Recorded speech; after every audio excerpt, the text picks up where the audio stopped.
And there we have it. We've hit the button. There were no errors. Nice. The music is now in my headphones. It's a pleasant evening at the tavern. Probably bad things happening, but we're live on Myth Brigade. And Byron, this is your show. I'm going to be quiet as much as possible anyway. Happy Tuesday. All right, guys, welcome back for another episode of Pendragon.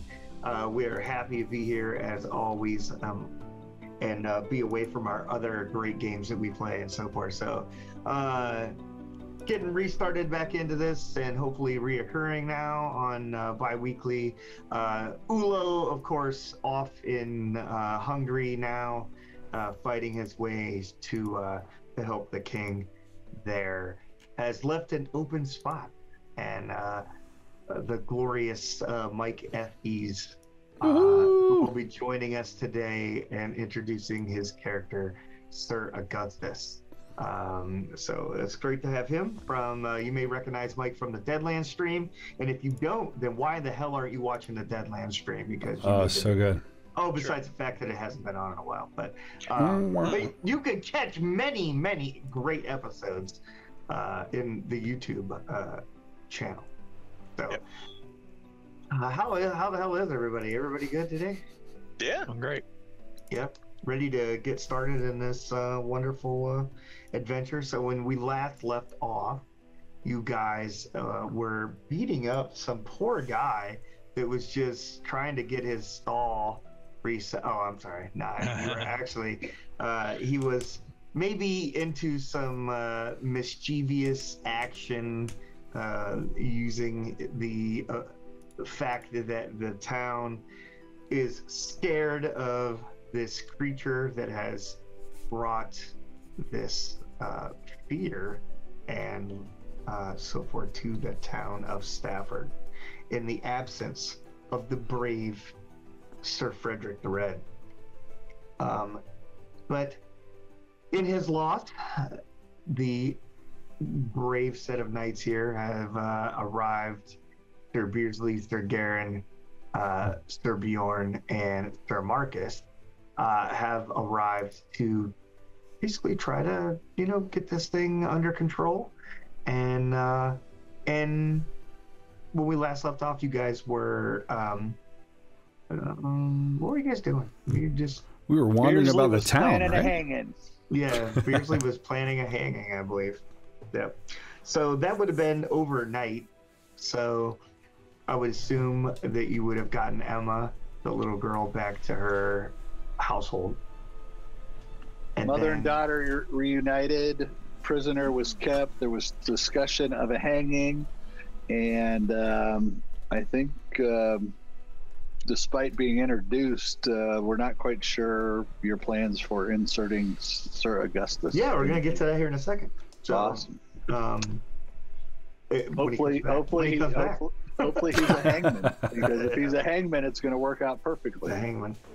We'll find out. He's not a hangman. He's a knight, just like everybody else. But anyhow, so you guys, I'm assuming this is probably, would this be like a public spectacle, or are you just Of course. Hang him in the evening time, or? Beardsley, take it away. This is your show. Is there any other thought of spectacle than public, Sir Garen? Truthfully? We shall hang this wretch slowly, and perhaps open up his belly and let his entrails fall as gravity does its thing with him. People of the village will know his crimes, and they will see justice done in the name of the king. What does that even mean, Marcus? It's depressing that you have to ask. We will kill him. That's what matters. I'm thinking to myself. Yeah, it's going to be public for sure. And I think we got to warm it up for Sir Garen to give a speech, right? Is hear ye, sort of thing. I don't think this is a Sir Garen moment. I appreciate what you're doing.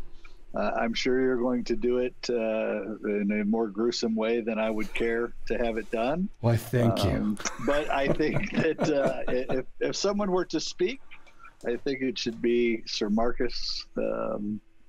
Okay. So I'm assuming, you probably get some breakfast and so forth to have this guy like chained to, like, what were you doing? Like, just chain him to a post?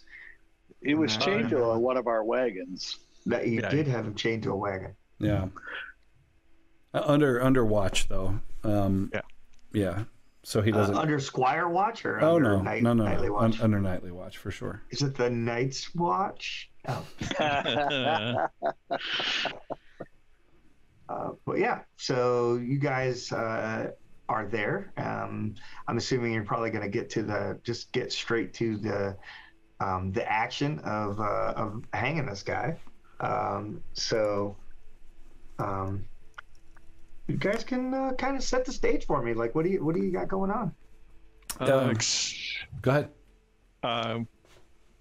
Meet up with the innkeeper, I guess, when you said we get breakfast there, and explain to her what happened overnight. That we've poor young Emma came to us. She had lost her mother, and we went out searching. We found her, and then we found this man in the town center looting one of the stalls, and he had apparently been using your current plight against you to take advantage of you by rattling chains and skulking about in the darkness as he robbed you. So we've brought him forth, and we'd like the townspeople to gather, as I will state our case before them, and we will bring justice upon him. Okay, yeah, she'll send like a little child like runner to get like kind of there's not really a constable or anybody here, but he'll round up the individual. Of course, the market's going to open in the morning with very little food and stuff like that because of the fact that the town has been besieged by this issue for a few months now. So there's one less mouth to feed, so that's good. There's one less mouth to feed. That is satisfactual, I suppose. Yep. I would be also trying to find Gilbert. I think he's the guy that's going to take us to this church, Crossbell Church or whatever. So I'm trying to make sure that we're connecting with him.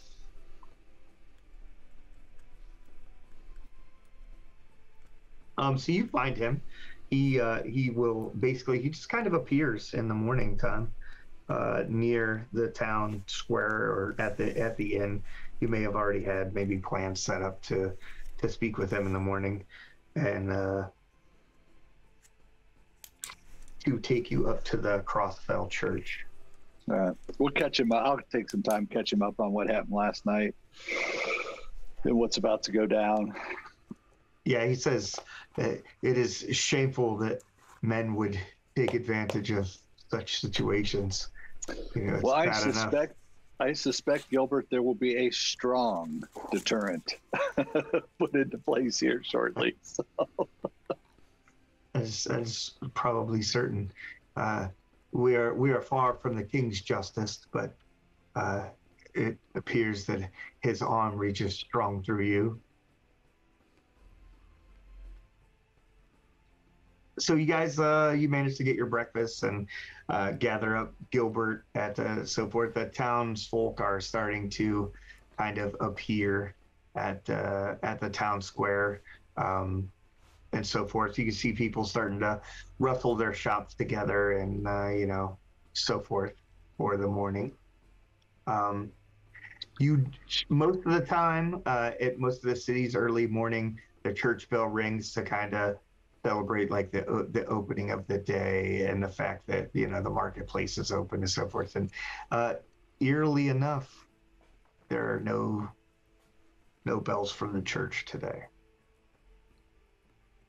Find a suitable tree in the town square. Well, there's not really a tree per se there, but there definitely is a building or something that has this old iron bracket that kind of hangs out. It looks at one point it probably had a sign on what used to be a shop of some sort, but it is closed and so forth. Do you suppose this used to be a local hangout?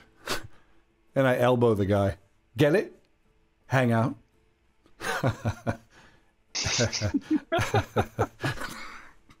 We need to torment the condemned. Yeah. There are many things. Oh no, that there the are not tormenting of needful. the condemned is a must. Isn't there some sort of parade where the villagers can throw stuff at him before he even gets to the hanging post? They're not taking advantage of any of that yet, but perhaps after some encouragement they might.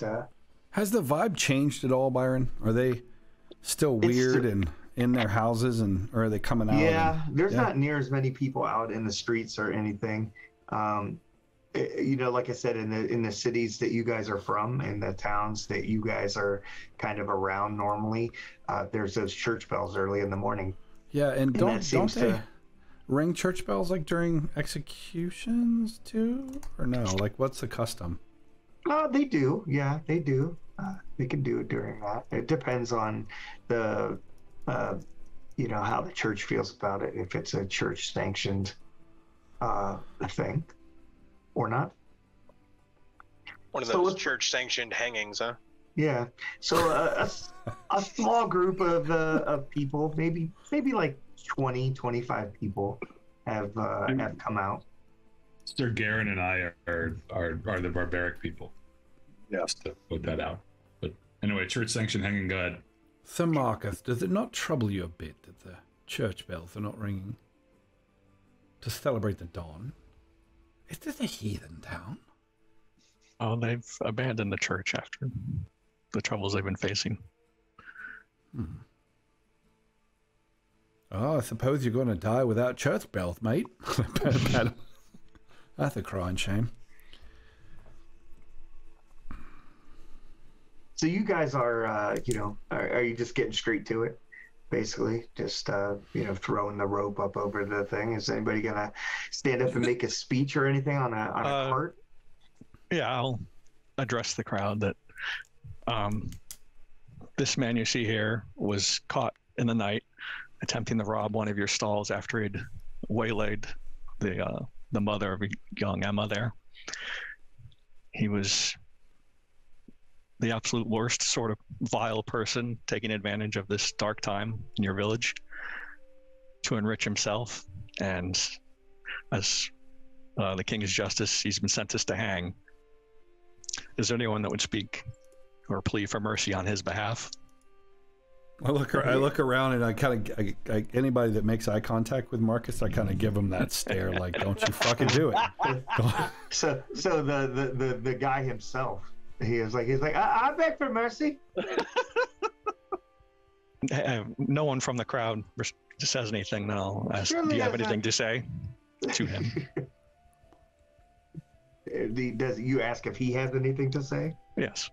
He's like, I was just attempting to feed my family. As a good Christian man, I'm sure that you understand these things. The devil works and he will ease his way into your life, and redemption is what I need, not a hanging. You'll find it after the hanging. We'll see to it that your family is fed. So most of the people are, you know, kind of standing around and so forth. You know, some townsfolk. There's not really anybody of really great importance around. You do notice, like, kind of at the far side of the marketplace, which is really not that far, maybe four or so buildings away. You see a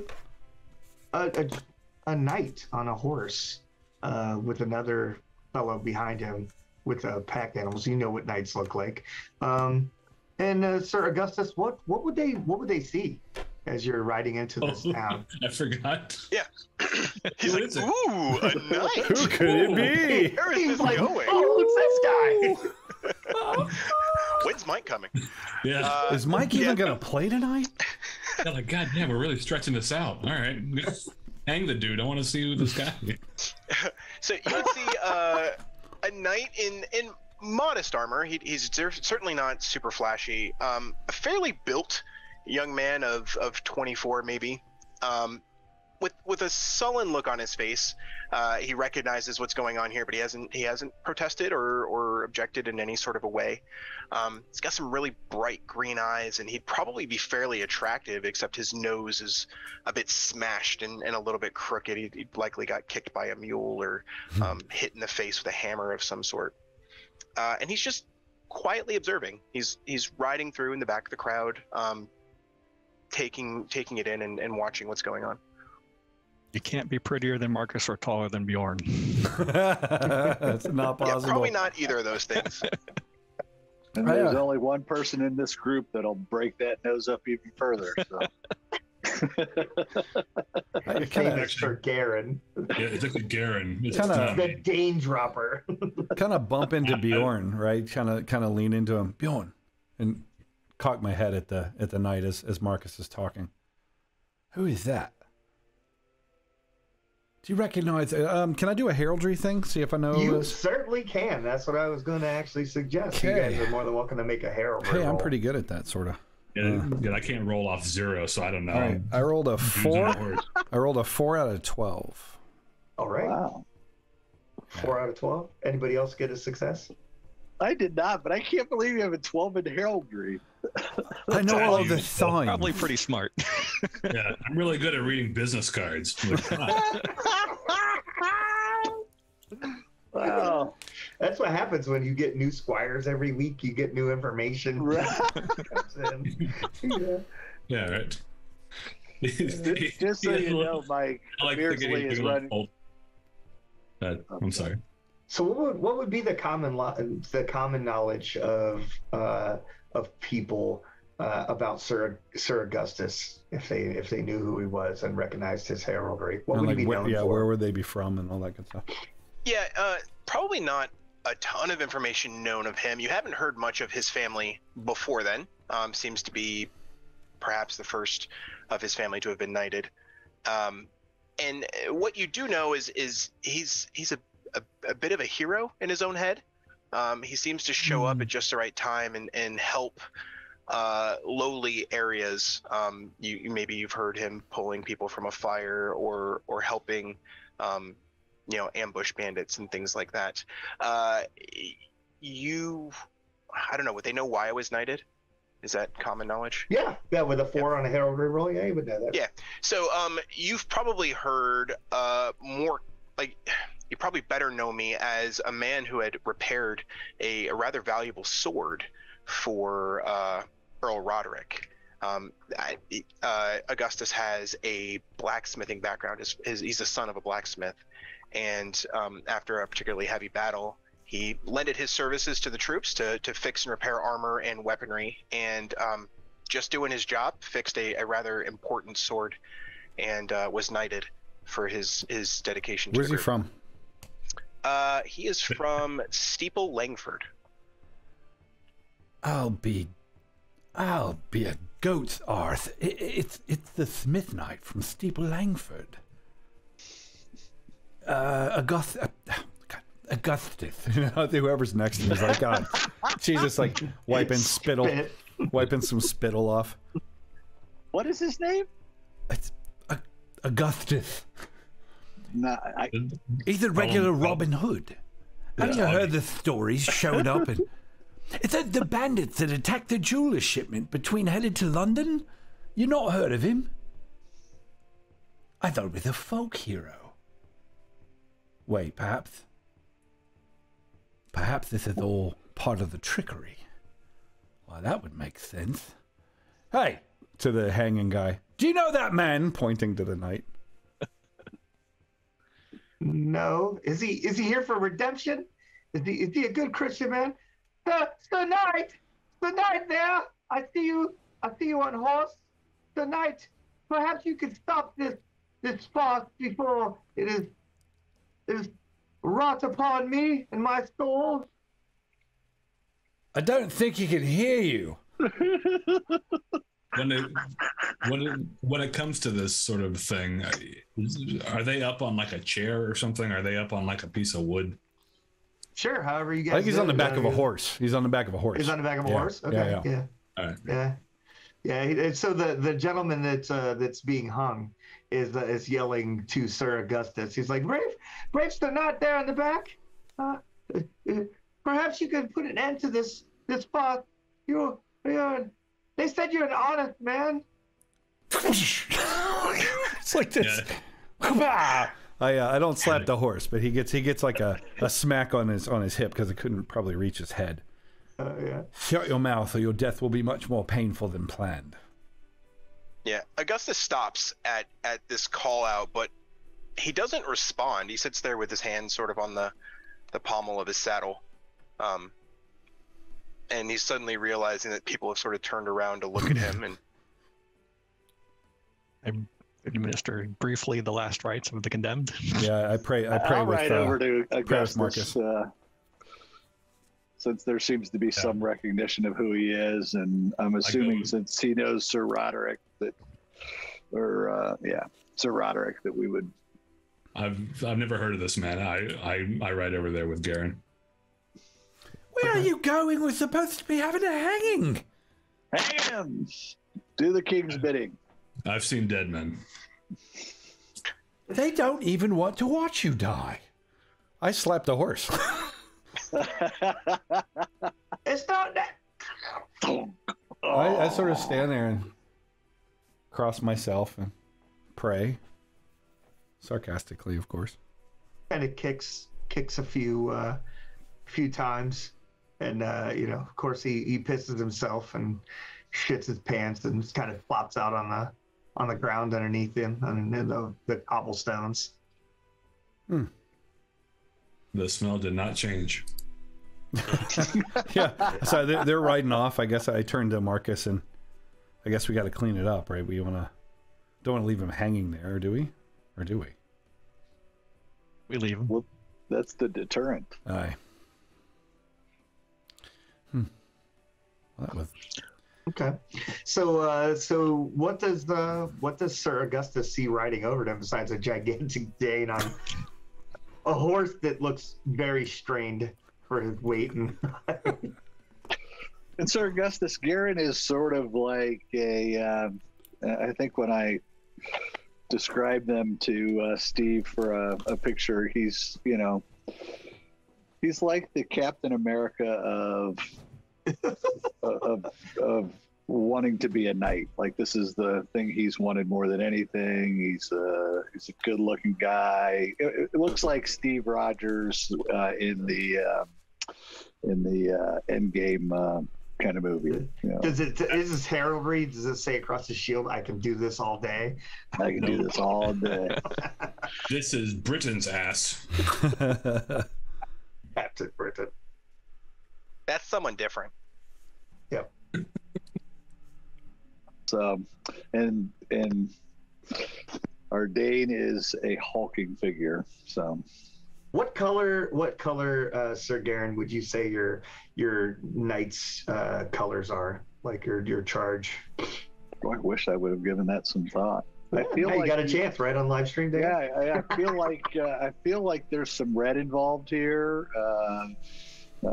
Maybe a little bit of blue and gold. Yeah. Blue and gold are my colors. White, blue, and gold. Okay. And since I have my crest on, I guess I feel like I kind of got claimed to those. Well, my crest is magnificent. Like, it's you look at my crest and then your crest and you're like, wow, I thought my crest was cool, but Garen's crest is just spectacular. It's literally like American Psycho.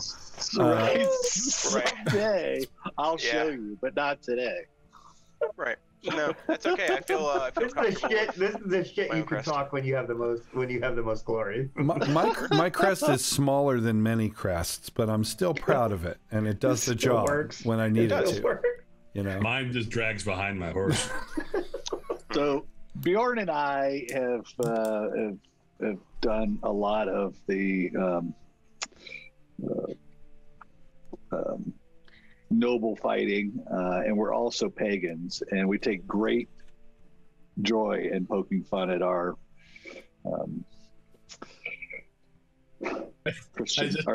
Christian friends. I just saw I just saw Mike's Yeah. stare. We're not going to be talking a lot of shit here. Right, yeah, you're gonna notice right draped over the front of my horse is a very modest but very clear Lowercase banner t. with a giant golden cross on the side. Yes. Yeah. We are outnumbered. I think this is going to be a trend here. I'm not a history buff and all, but it's probably fine. It's probably going Do to you buff think right there'll out. ever be a day when everybody will have one of those, Garen? It's a phase. It's a fad. They'll grow out of it. They'll come back to the rightful church. They'll come back to Hearn the Hunter one day. Yeah, I'm pretty sure I'm just going to die by one of you people at some point. Nah, that'll be fine. So it's a modest cross. Marcus is quite pious, and Beardsley is insanely religious. He's convenient. Emphasis on insanely. Yeah, he's sort of the Westboro Baptist of this group. He's just over good. there. Yeah, he's very offensive and bothersome. I feel like we're gonna His, get along great. I love that. I an picture that orphanage. you guys are just like, hey stranger, let me air all our dirt, right? Yeah. You guys will get along great. You guys can go do that thing where you go kneel and stuff. It's gonna be Yeah. awesome. Like most of Anyway. the time when you're at the orphanage and like someone shows up to like rescue you from the orphanage, the orphans come out and actually talk to you and stuff like that. But no one weirdly shows up to get a news wire. They just want to go hide. They're like, not it. It's just All right. Touching their Well, nose. it's a surprise to see you out here, Sir Augustus. What brings you to this? What is the town called? Stafford. Stafford. Yeah. Yeah. He looks around completely caught off guard, right? You guys are in the middle of the hanging. He calls out to me, and then everybody sort of looks, and then you guys sort of come over, and he's just sort of sitting tall and Knight, I'm merely passing through, looking for anybody who could be using some help, services. Seems like you got that guy under control. Marcus, I think they're gonna make friends. Oh god. I'm like back by, right? We're over by the hanging Yeah, you body. guys are I'm just so kind of over by- observing. Like, oh no. On Beardsley, let's go make friends too. Don't want to make friends. We just Come on. all right. I kind of spin the body, so he's kind of like.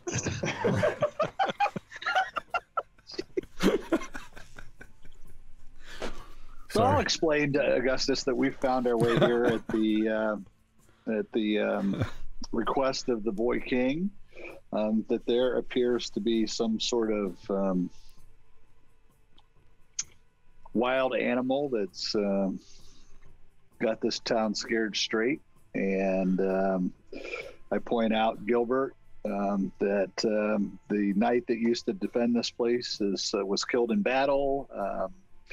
Has been buried in a churchyard, and it's now believed that's cursed. I think I'm getting all this right. Yeah, because there was no priest to actually bury him. Yeah, the So, priest never like, made it back. Yeah, the priest never made it back, so the grave was never consecrated, so they claim that the curse is from that. And Gilbert is a local that can help us find the Crossbell Church, where we're hoping to find some information on what might be haunting this town. We just hung somebody who was playing off the fears of the town folks, but Yeah, there's a church. So Stafford, for your information, Sir Augustus, Stafford is in the lower part of the Pennine Mountains in northern Britain, and it's right near the very southern tip of those mountains in the Bettigreen Forest, and it's kind of it's the forest kind of comes around the bottom of the mountains, and then the mountains are kind of in the center and going upwards. And so the church sits about 3/4 to a mile up, kind of northeast of the town itself. It used to be up on the hill, but as the town grew, they moved the majority of the town down here. But the church stayed where it was, and it had a pretty decent following until several months ago, or about almost a year ago, when Sir Frederick the Red rode off at behest of Arthur and to fight the Saxons in the north. And he unfortunately did not return. He took a priest, the town priest, with him, and the town kind of fell into a lack of religion, basically, or a lack of belief. And then something kind of took advantage of that. Some sort Sir of Augustus, have you heard any tales of a shape-changing beast that takes the form of what we understand is a large dog, but could also appear as anybody? Even you, Sir Augustus, maybe he appears as you. I think we're walking up and we sort of hear this. I lean over to Marcus. I'm like, oh, they're not making friends. He's accusing him of being the beast. And I slow Marcus down. Like, stop, wait, let's see how this plays out. Augustus sort of chuckles and looks to his squire, and they sort of lock eyes in a silent laugh, and he looks back. I don't know. Could I roll like a folklore or something like that to see if I've heard of something like this? You've heard of it. It's pretty well known British folklore of a thing possibly called a Barghest. Barghest. That's right. That's basically a shape-changing creature that has been seen about like a large rabid wolf or dog that attacks horses. We've heard the basics of it. I'm looking to see if Sir Augustus has any specific knowledge of it. Oh, if he's ever seen one before? Or knows how to kill them, or how to tell when they're in a shape other than the dog form. I mean, we've played around with some wild ideas about how we would sacrifice our squires to sort of skunk this thing out. But I believe he usually had several of his feeding one of them. One of them was so you think this?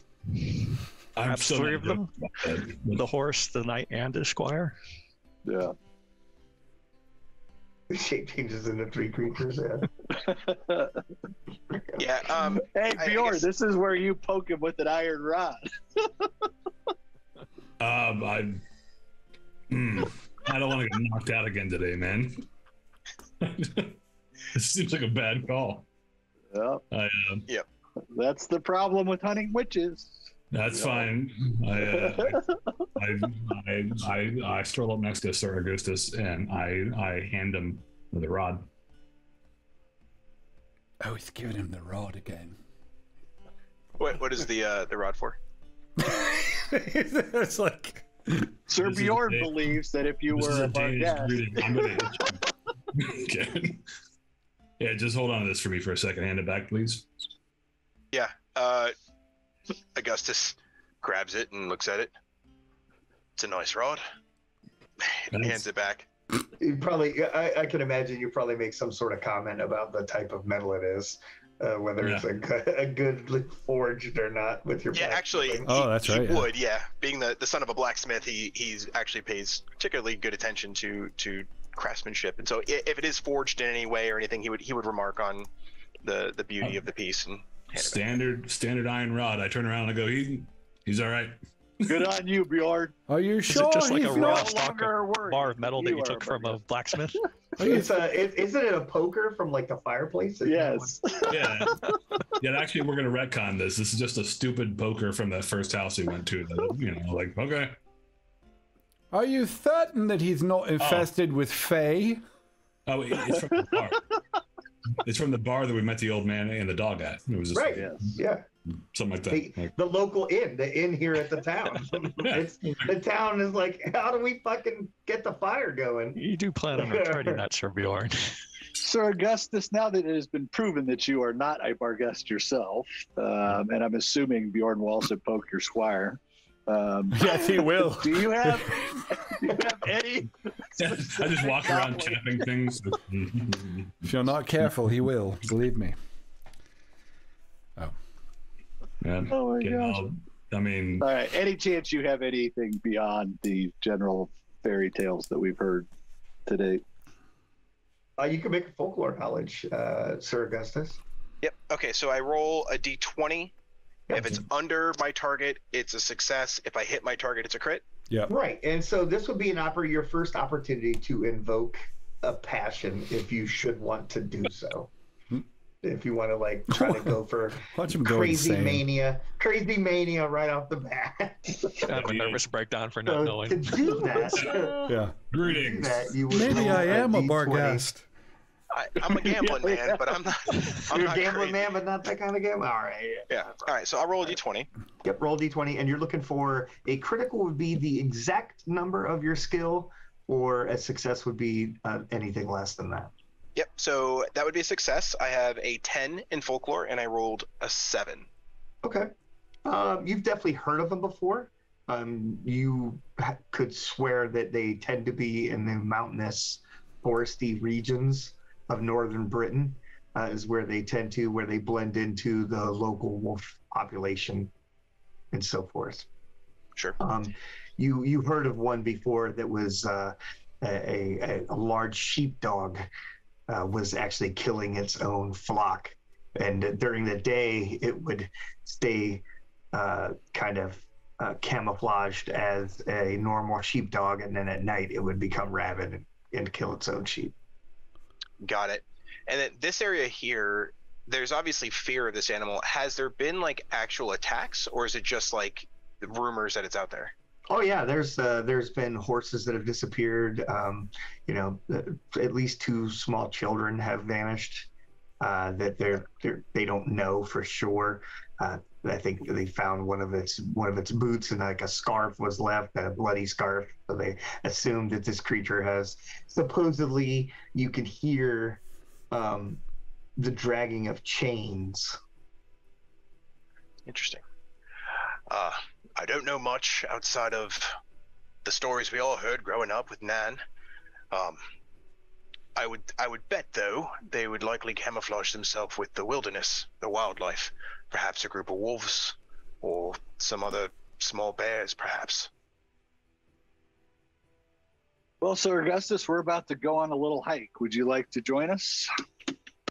He looks to his squire, and the squire sort of gives a shrug, and he goes, "Why not? Nowhere else to be." Describe your squire's appearance. Yeah, sure. He's a young lad, little scrawny. Darn it! Never mind. You can stop now. We're looking for portly squires to lead the way. Barghest bait. Barghest bait.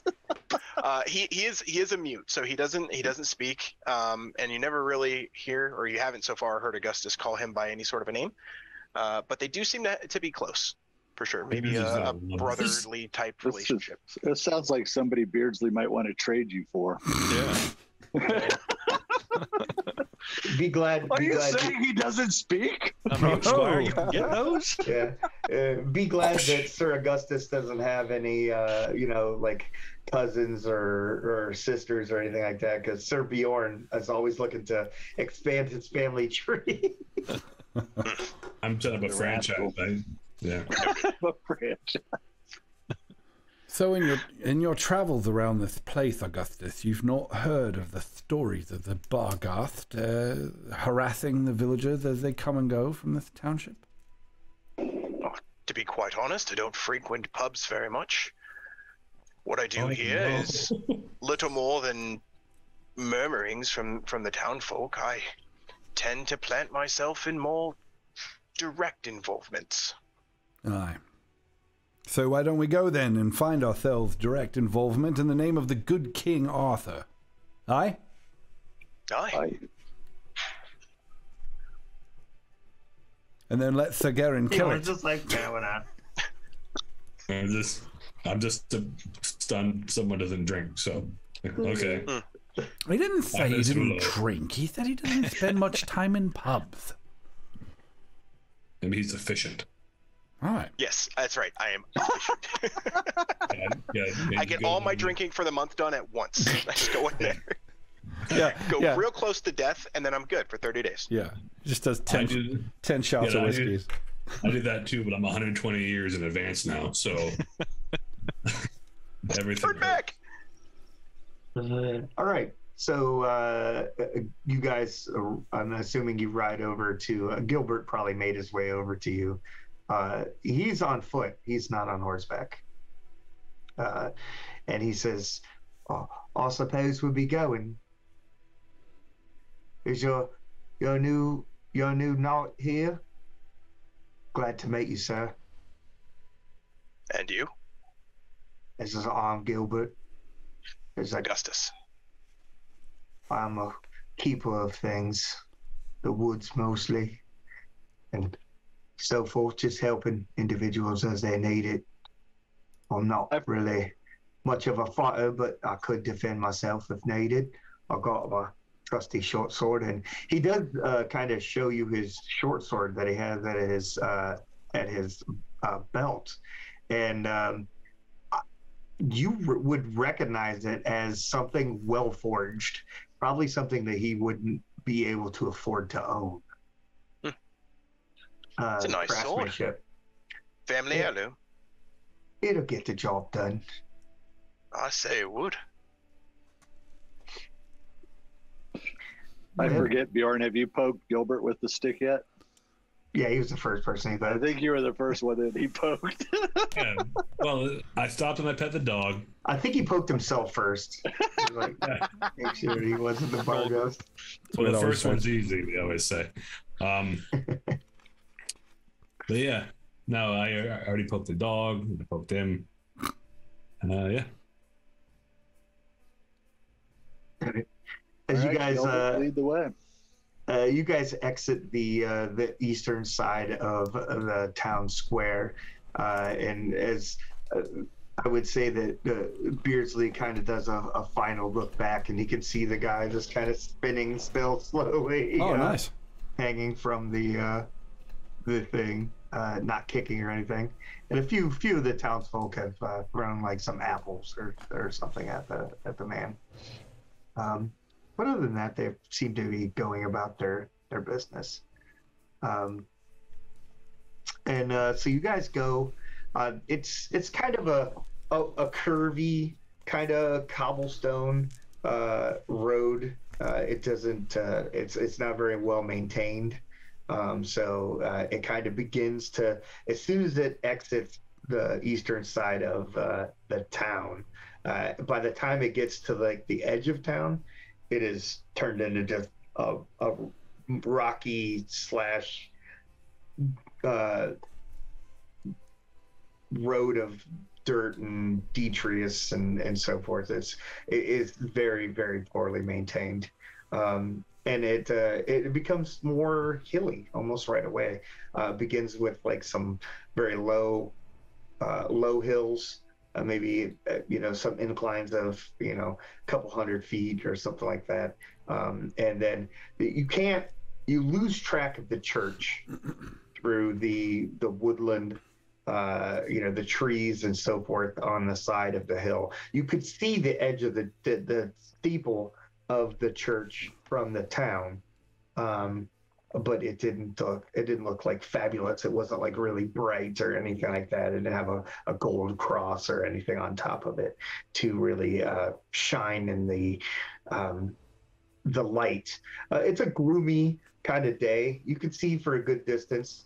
As you begin to raise an elevation, it becomes very like moist. The ground itself begins to get a little, not muddy, but you can definitely see the steps and stuff of the horses as you're going. It's nothing that a horse can't navigate. And Gilbert is just kind of he's surprisingly at a good pace, despite the fact that he's on foot. You guys aren't like galloping like you're trying to get somewhere immediately, but he does lead you kind of up the thing. After about a quarter of a mile or so, he says, "It's not much farther, and I'm afraid the horses won't be able to go much further." Is it not the better part of valor, truly, to leave this wretched place to decay, Sir Garen? Well, is there such thing as worth saving? King Arthur seems to think so. So at the honor of the king, this is what we'll do. Indeed, for the honor of the king. Indeed. Just kind of stomping and getting mud in my fucking boots and just like being completely aggravated with this situation. Like, yeah, and I hold some doubt that there is such a beast that we're hunting here. I don't know what it is. We sort of found this crazy, crook that we just hung that was scaring the people. It's not, I'm not naive to the fact that there are things of this world that are strange. But I would hope not with the experiences you've had already. Do you not remember the giant bird creature that we killed then? I just feel like this was, I have felt since Arthur asked us to do this that this wasn't a promotion. So I'm probably a little I'd probably be sensitive to what you're saying, Beardsley, but at the same point, the king asked us to do this. There's no not doing it. So let's figure something out as quickly as possible.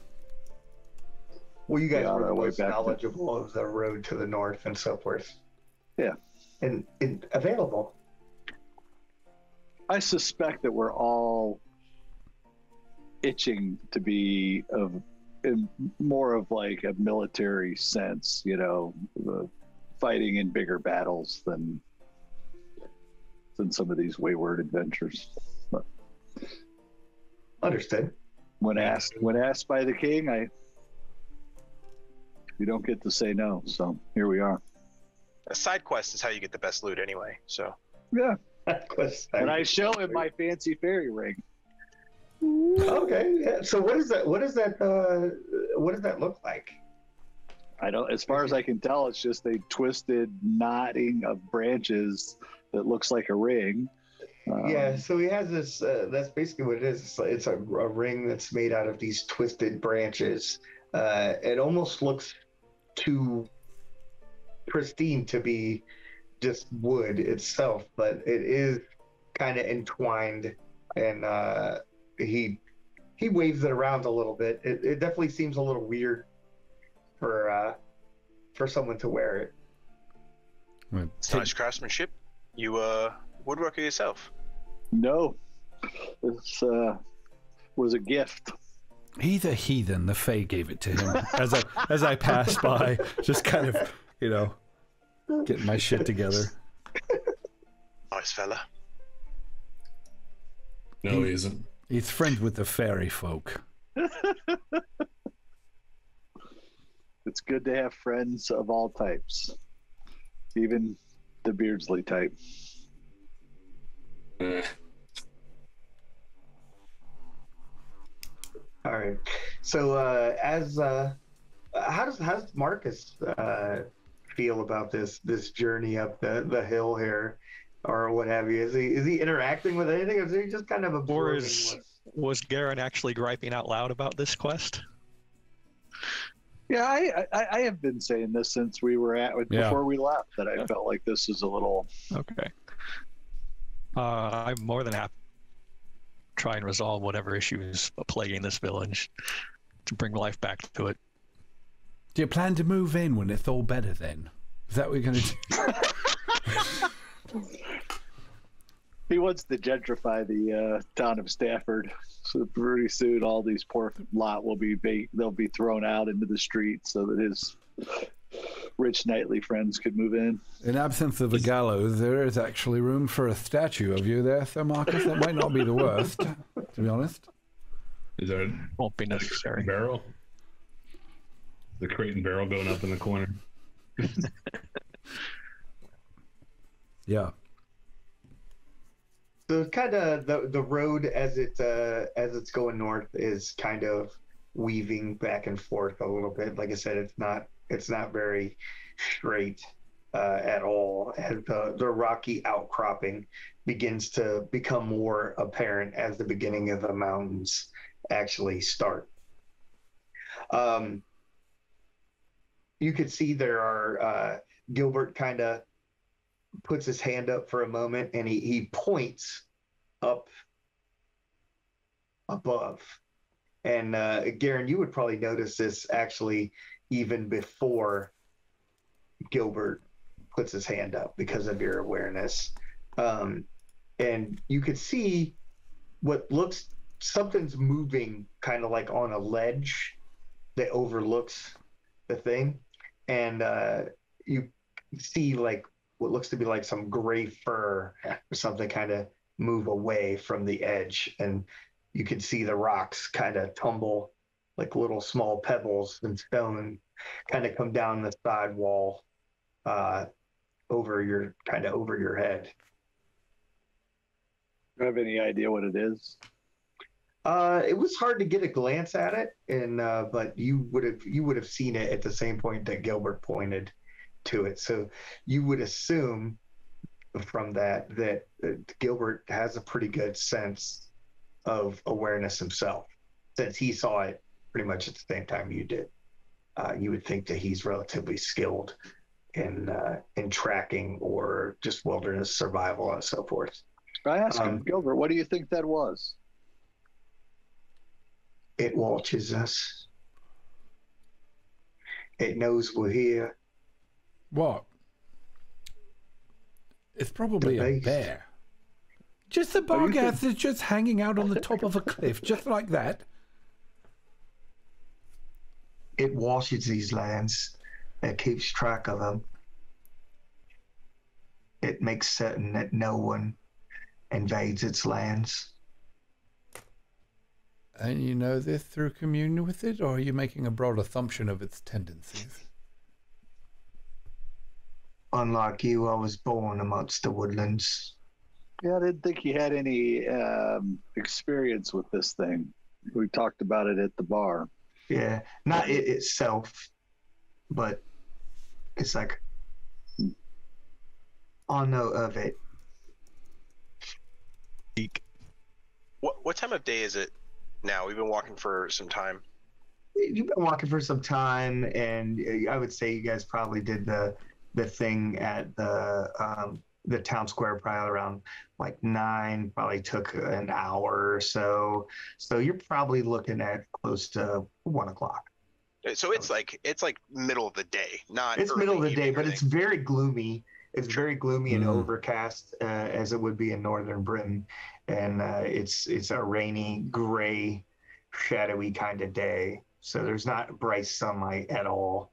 Yep. And you can feel the dampness in your cloak and so forth. Not enough to wet you through or anything like that, but so like Florida. I'll assume so. In my icy frozen wonderland that I am up here. Right. So is Gilbert still taking us, or? Yeah, he's still kind of he's still leading you. Can I read him in any way? So what I'm trying to sort out is he afraid, or does he just feel like at home here? Is he like, oh look, there's a bad guy, I'm gonna take you up there? What's his?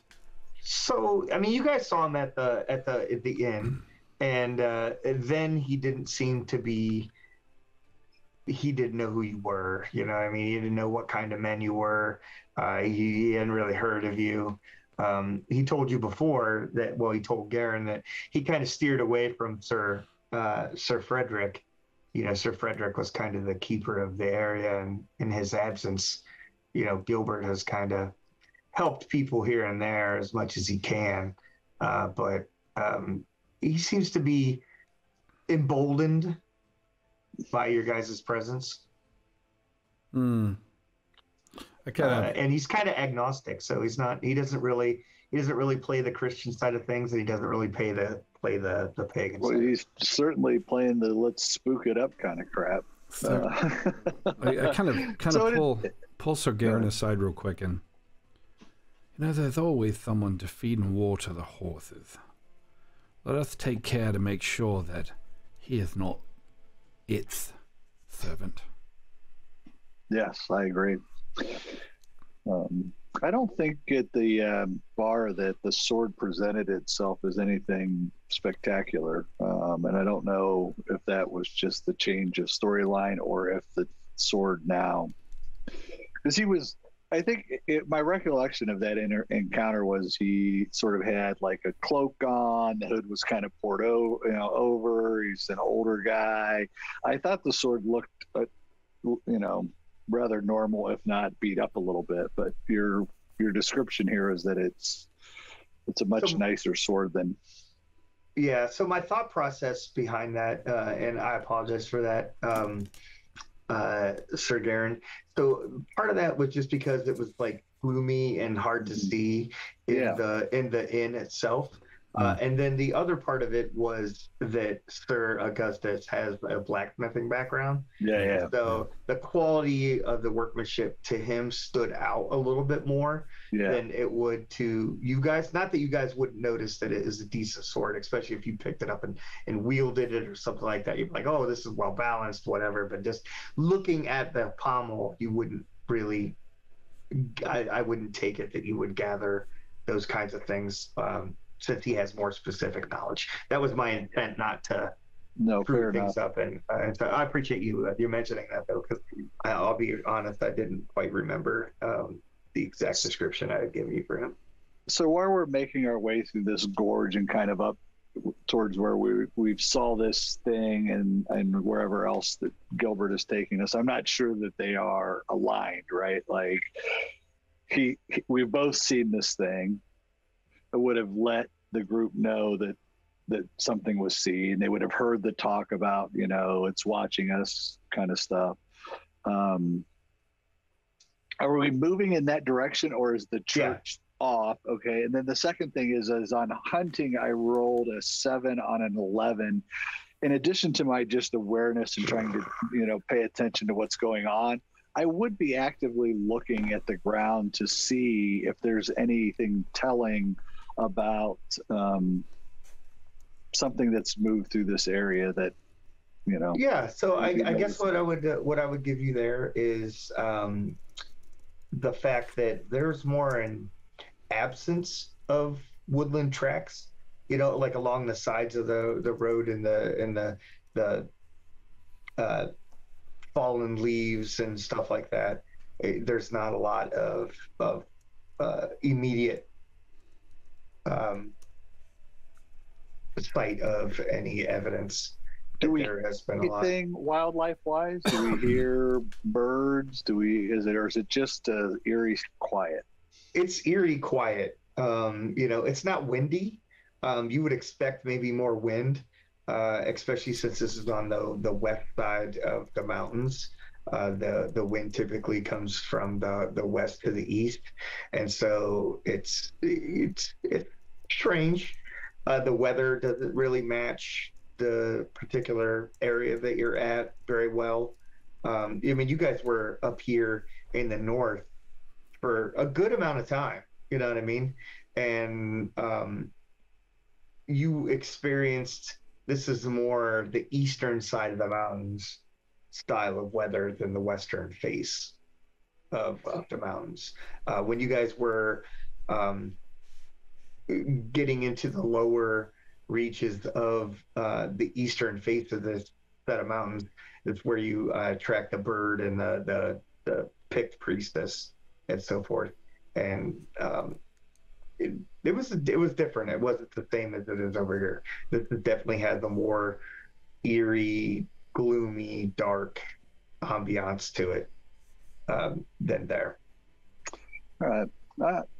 I suggest to the group that we ride in a formation that will allow us to defend and attack if necessary. Having seen something, not sure exactly what it is, I feel like being clustered is probably not a great idea, but maybe we should spread out a little bit and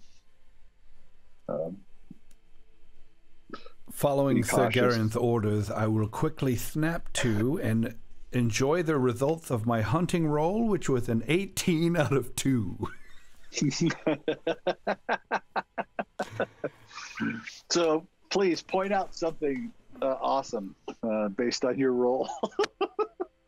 Look, I think... Yes, look, quick. Sir Augustus, come quickly.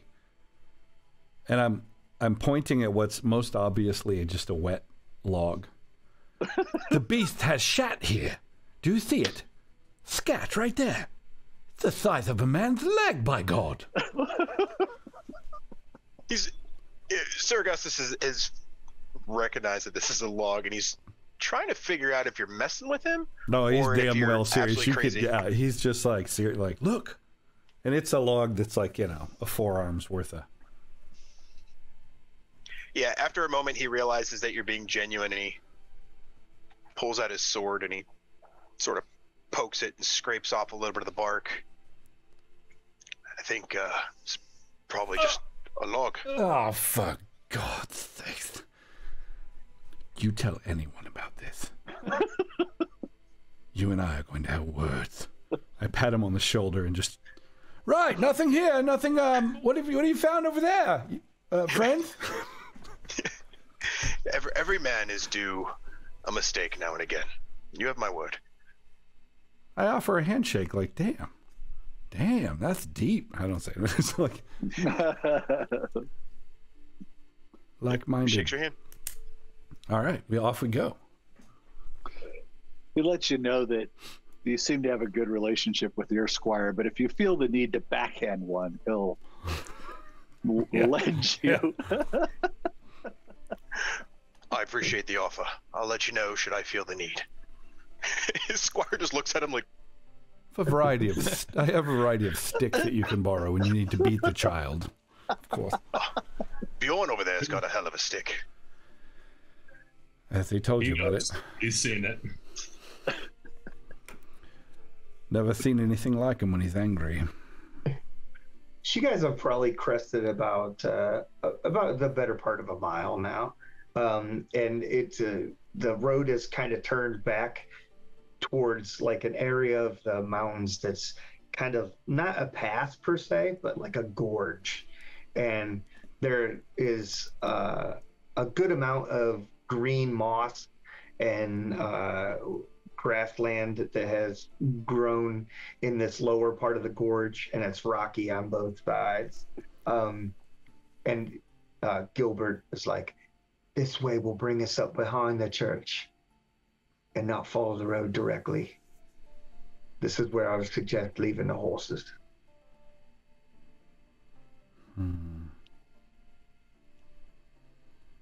Should we leave a squire or two to attend to the horses?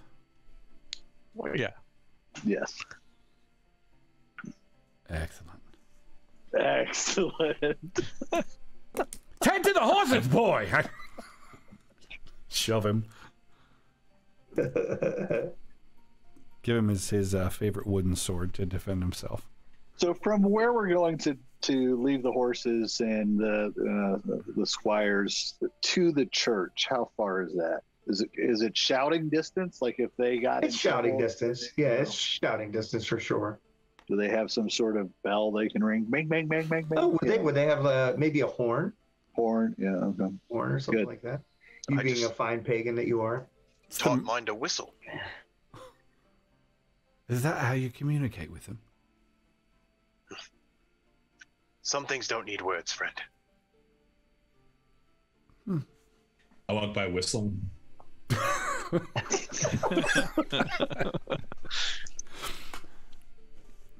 Shall we go kill ourselves a dog then? Yeah, let's proceed to the church. All right, he takes you kind of in this gorge a little bit, and it gets kind of a little deeper, and there's at the very end of it, it's more like inset, almost like a little bit of a cave area, and you can see there is a decent amount of like animal bones and stuff that have been laying around in this like gorge. Like something definitely has fed through this area at some point. It's the largest amount of any kind of trace of woodland creatures or animals or anything you've seen at all. And Sir Garen, you're kind of looking at some of the rocks as you get towards it, and you realize that the one it's a horse skull. It's like it's not a rock. It's muddy on the side of it, but you can definitely make out the fact with your awareness. I was going to ask if there's any suspicious bones in there, like what would obviously be like a human-sized femur or something like that. There is actually. There's some smaller bones that are spread out that you could probably deduce were one of the missing children. Shing. The plot thickens. Are there any fresh bones? Any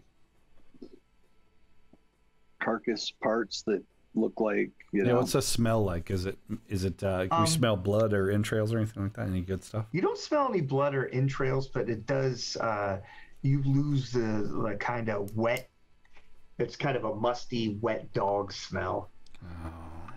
That has it seems to be coming from above.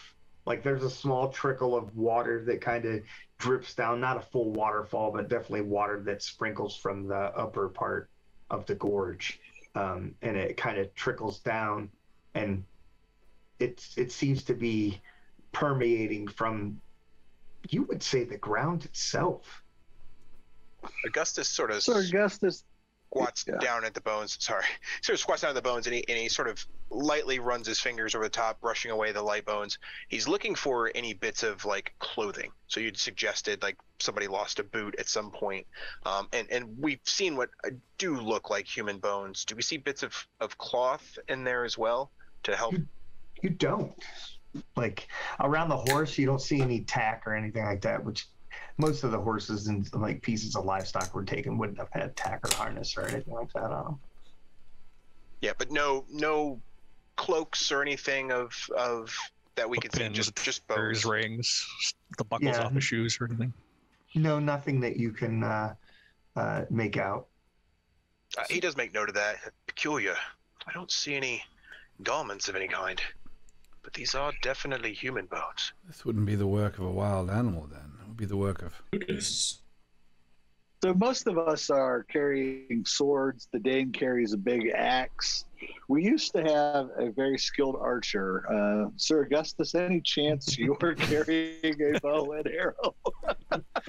No. Fortunately not, but I am pretty good with a sword. This isn't the work of your forest guardian, is it, Gilbert? If you were to qualify your skill with a sword, like let's say just numerically between like 1 and 20, what would you like say it was roughly?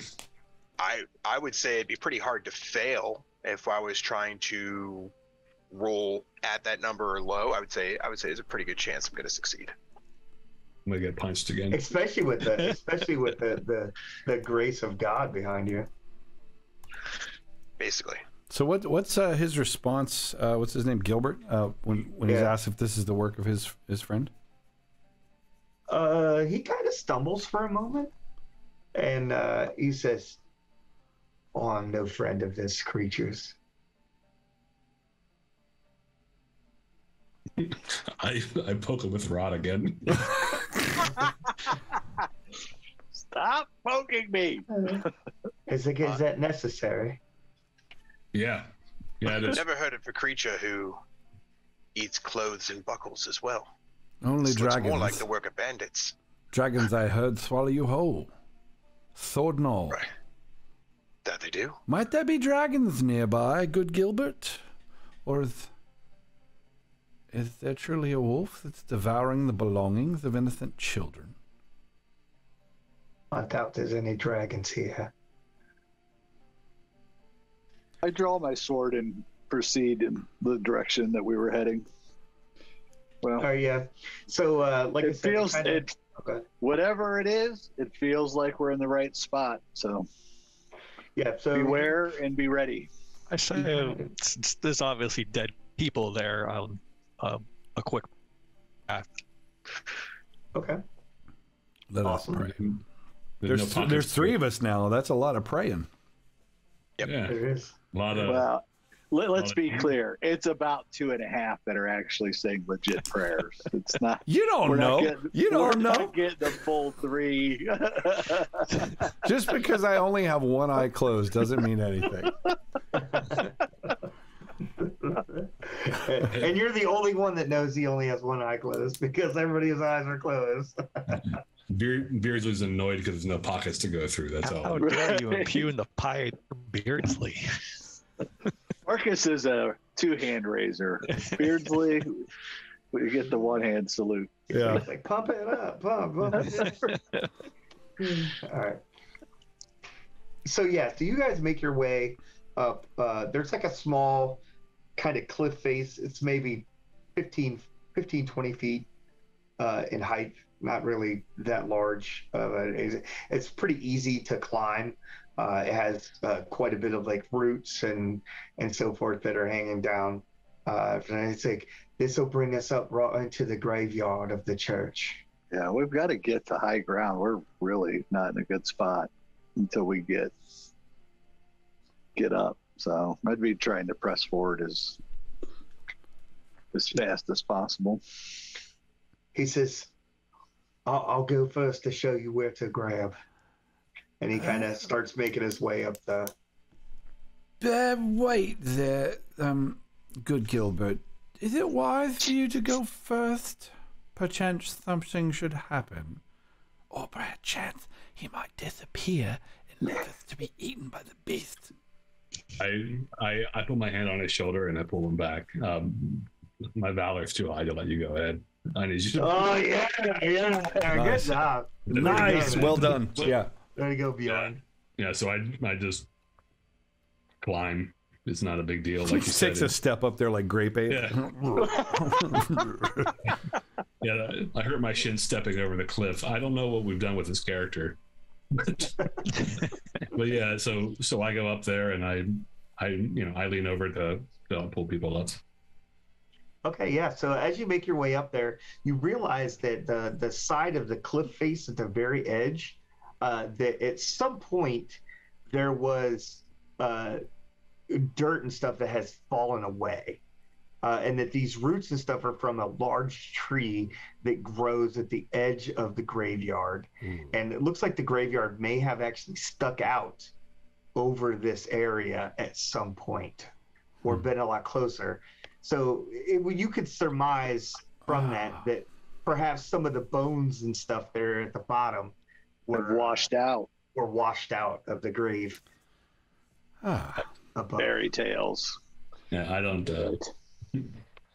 I guess I relay that information as I'm letting people up, but I have to kind of giggle at that. Huh. Fairy tales. Oh, well, but coming in from you, that's sort of like saying the news, isn't it?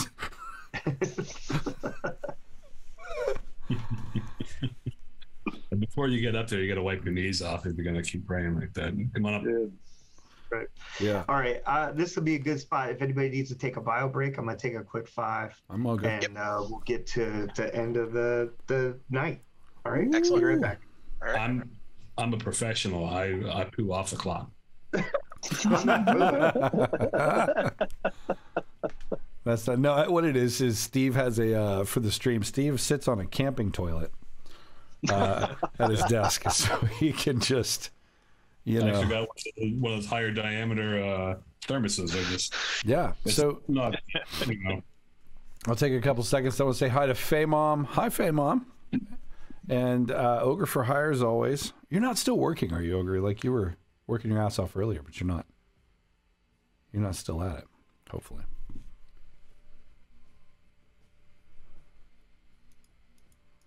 Yeah. James, we doing lunch tomorrow, man? Sure. Yay. So, I think... Shit, I just realized Mike's away. I can't ask him the question I was going to ask him. I can pretend. No, yeah, you can answer for him. That's awesome. Yeah. Trying to set a date to bring our Savage Worlds Deadlands Curse of the Black Ridge Mine campaign. Yes, I'm good. Yeah. I'm good. Whatever day. Whatever. Mike says tomorrow. Yeah. No, it'll be a Monday, hopefully. Probably. Yes, it would be a Monday for sure. Okay. So you're good whenever, as long as it's Monday. Yep, I'm good. I could probably make a different day work, preferably not Wednesday, but I could. Technically, I could make Wednesday work because we wrap up our game session on Wednesday typically near 9, so I could probably scoot out if need be. Yeah, Mondays are good. And some of your Mondays are taken since you just asked to be re-added to the Rime of the Frost Maiden. Yeah, we're normally done by 9 there too. Oh, that's true. No. And I mean, it's a random Monday anyway, so it's hard to determine if we'll even play. But yes, absolutely. Okay. We are finishing that adventure. I'm trying, dude. I've come back every time I've been able. It's awesome. We're close. Hopefully, I'll just stop quitting jobs, and then I'll be good. you say stay that. Employed. Just stay employed. Hopefully, the demons inside me will stop making me quit my jobs. Nice. So our current situation is a complete shit show.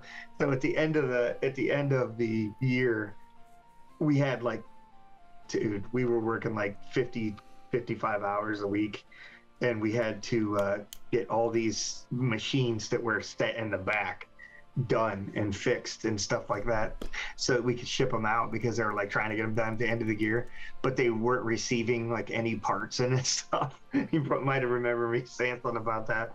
And so we got all that done, and they're like, all right, this year we're not gonna have any set asides. We're gonna have everything's gonna be good. Dude, it was like January 1st to like January 4th that we didn't have a set aside, dude, and then it was just a cascading like out of parts. Oh, And so literally we have not finished one machine in the last 11 days. There's literally just nothing but a sea. Like, we're out of spaces to put stuff. Like, I don't even understand. It's just mind-boggling. So our former bass player works at a hydraulics place that designs like roller coasters and plane parts and all kinds of other shit.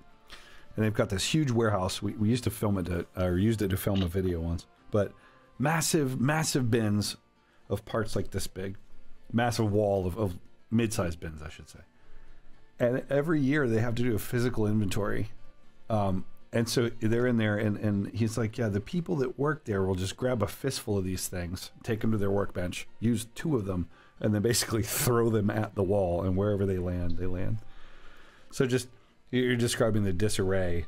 I walked in to see him one day, and it's just like the look of utter hatred on his face as he's just dealing with like all this mess everywhere and trying to get it all together. It's crazy. Ogre is talking about Savage Pathfinder. If you didn't know, Pinnacle actually did a Kickstarter and has negotiated essentially to open source the world for Pathfinder into Savage Worlds. Yeah, it's already existing. Yeah. I got a copy of already. it. I got a copy of it on my shelf. I'm very knowledgeable about the Galarian, the Pathfinder world itself. Yeah. Yeah, we played Pathfinder from 2008 till about probably till 5e. Shit, dude, that's long enough to put on a resume. It's like, yeah. Mike, when did I start playing 5e with you, Tim? At Freedom. What was that, like 20? Was that pre-pandemic or? It was definitely pre-pandemic. So 2018? Yeah. Probably. Yeah, I would guess that's right. So I probably got like 10 solid years of Pathfinder. Nice. In me. Yep. All right.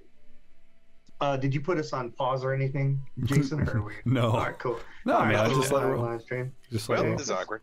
All right. So anyhow, so yeah, And welcome we're back. And we're back. Yay. That's what happens. All right. So as you guys are helping each other up, Bjorn, like I said, you're up there and you're helping each other up. What would the order of people be that were going up. So Bjorn, you would have went first, obviously. And then anybody else have gone? I was moving up, you know, yeah. So let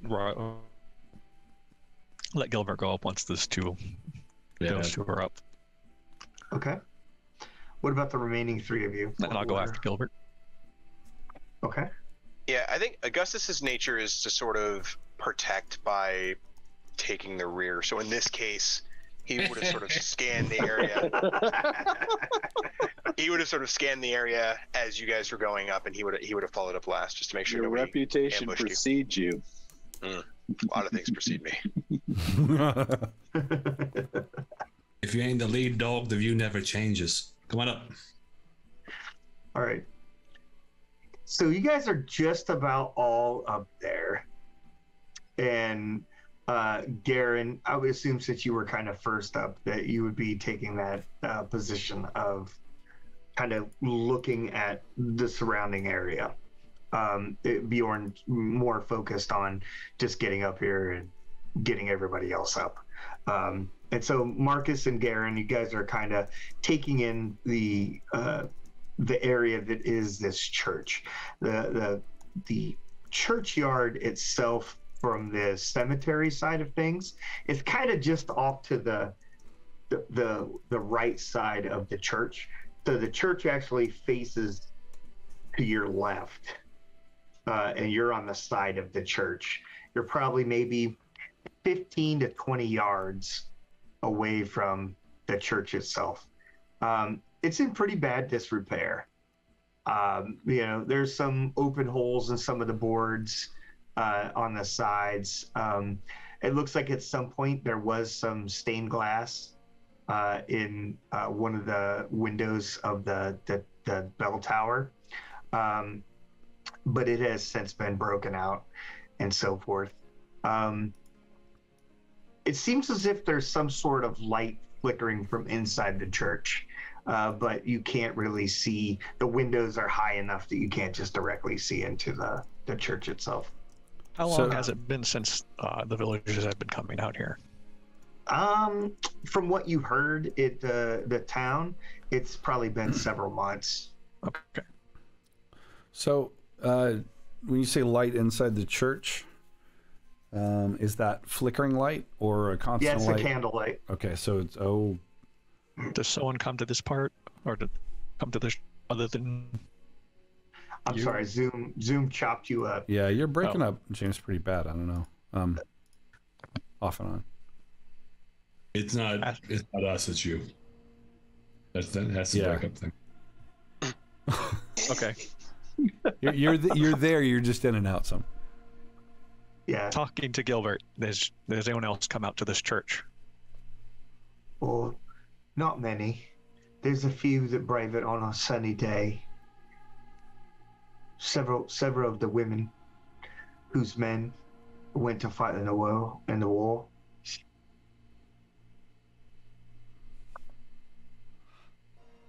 That was before Sir Frederick left.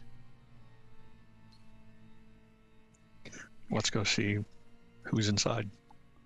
Did you say that we all made it up to the top? You had mentioned before. Yeah. You guys are okay. So we are all up there. Okay. Yeah. So you guys would get to see that in, and Augustus is like up.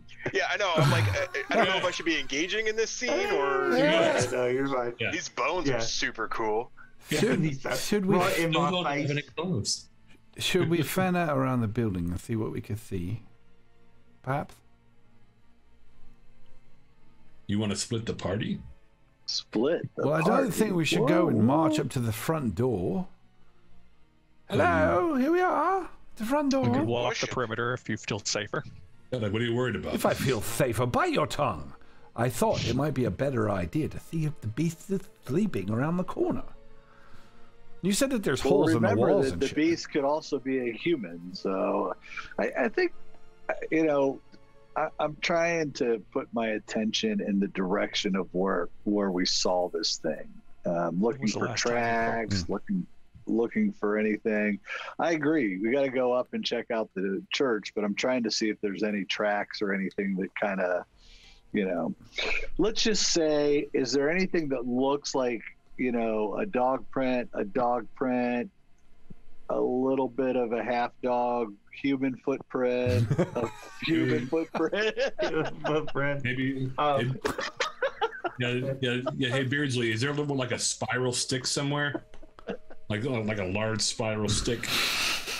Does Bjorn get out like the little the rods and he starts like flensing? Make sure, see if it attracts water or anything. No, so yeah, you actually do find some tracks. They're probably about palm size to you.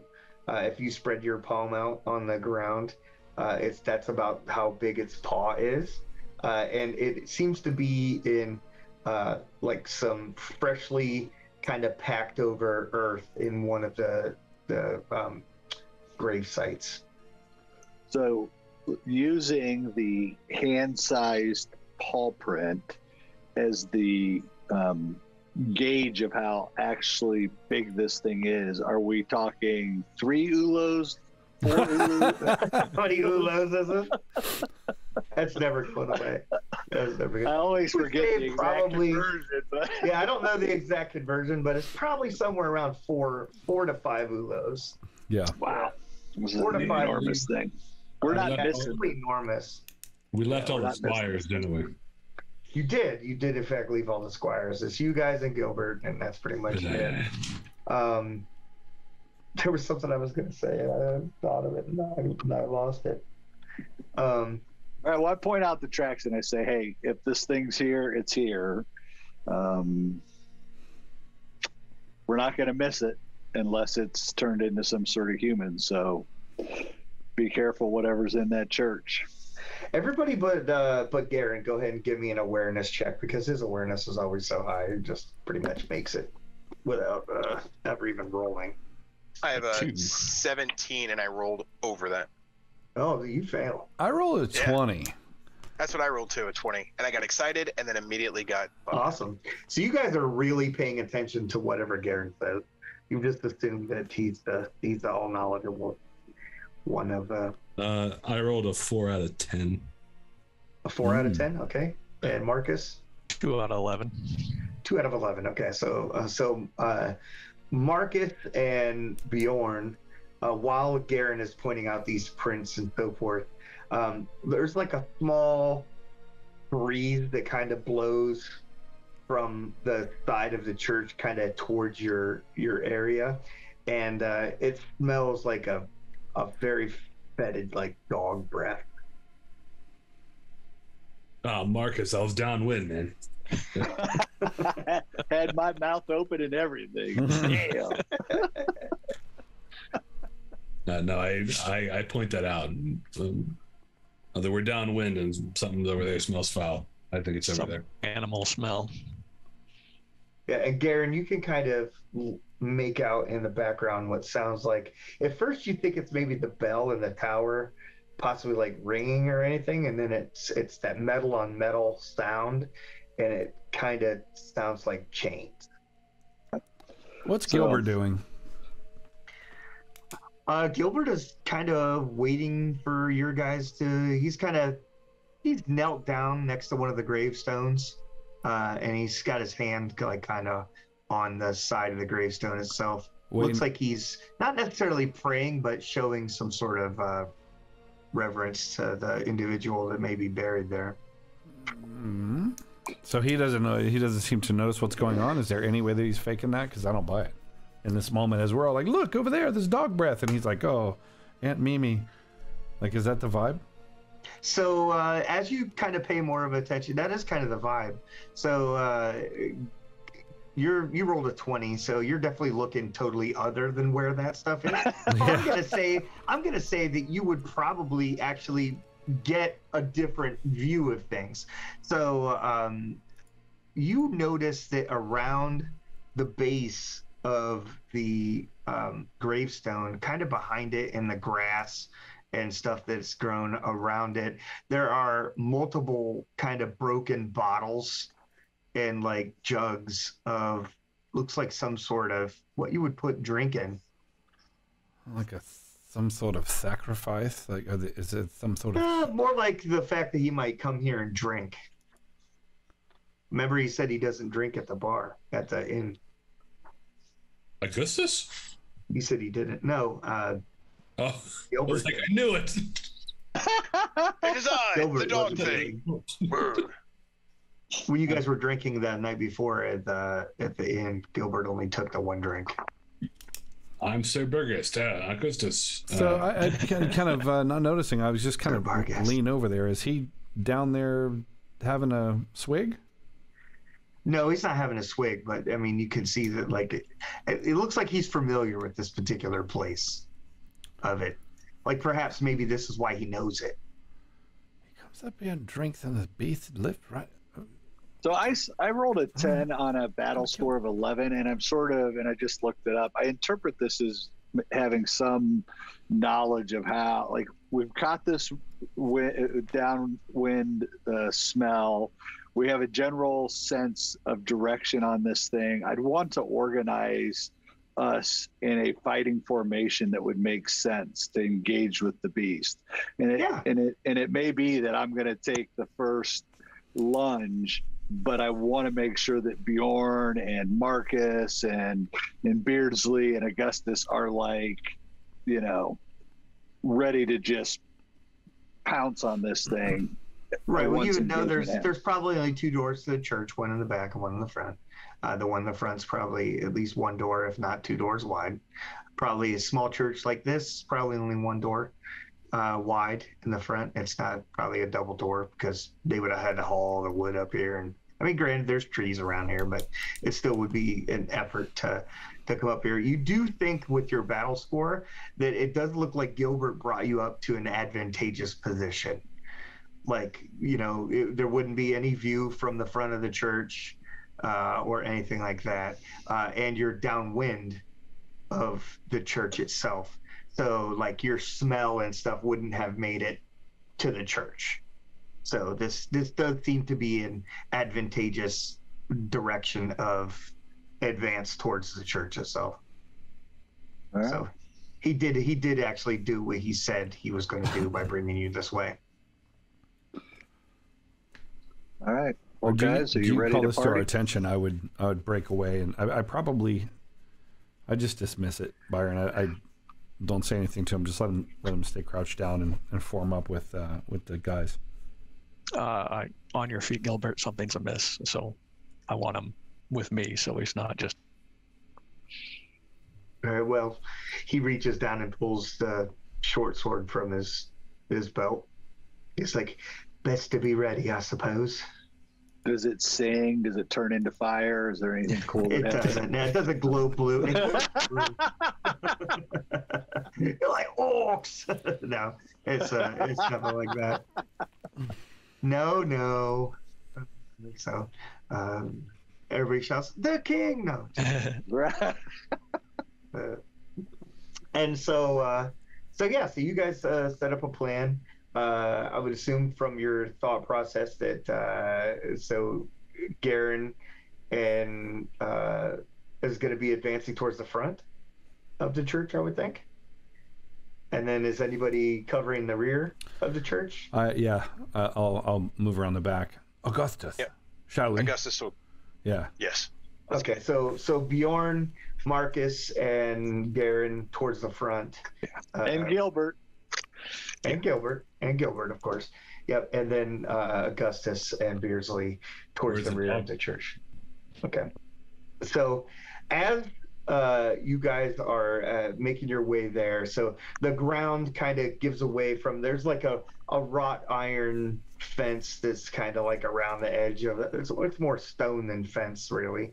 But you make your way out of the cemetery side or the graveyard side of the church, and you can see that this has been well trodden at some point. You know what I mean? There's not a lot of grass that's grown around. It's people have walked around this church at some point, and you can see the road where it comes up, or at least the trail that comes up here to the front of the church. There is a wagon it has no horses or anything. It's broken down. One of the wheels is busted off. It's kind of leaning at a kind of a weird, not really a weird angle with the fact that the wheel is broken off, but and the wood is it's been here for some time. It's not something that's like maybe been here for a week or something like that. It's probably been here for a year or maybe even more, sitting here. And you can see some flowers, mostly dead, that have been laid at the kind of the base of the stairs. There's only 2 steps that kind of go up onto the, and they're stone. They kind of go up onto not a porch, but just directly into the church itself. The door of the church kind of hangs open a little bit. Not quite enough that you can make a full view into the church, but Garen, you can see some. It looks like the through the door, which is kind of broken and off a little bit of its hinges. You can make out the edge of like an altar covered by some material of some sort in a not shiny, but definitely a silver candlestick with 6 candles burning in it. And that's where the flickering light is being shed from that. As you guys are kind of towards that and you can get a good view of that, Beardsley and Augustus, you hear like what sounds like a howl. It's more apparent where you guys are than at the front of the church. And I need you to make a valor roll. Right now. And I'm going to... The howl coming from like behind us in the woods, or is it coming from inside the church? Sounds like it's coming from inside the church towards the back.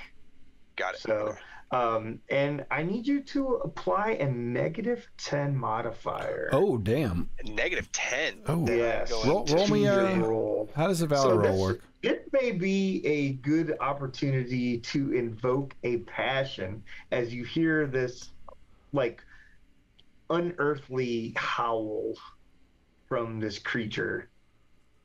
I invoke my oh geez, what do I invoke? My hatred of heathens.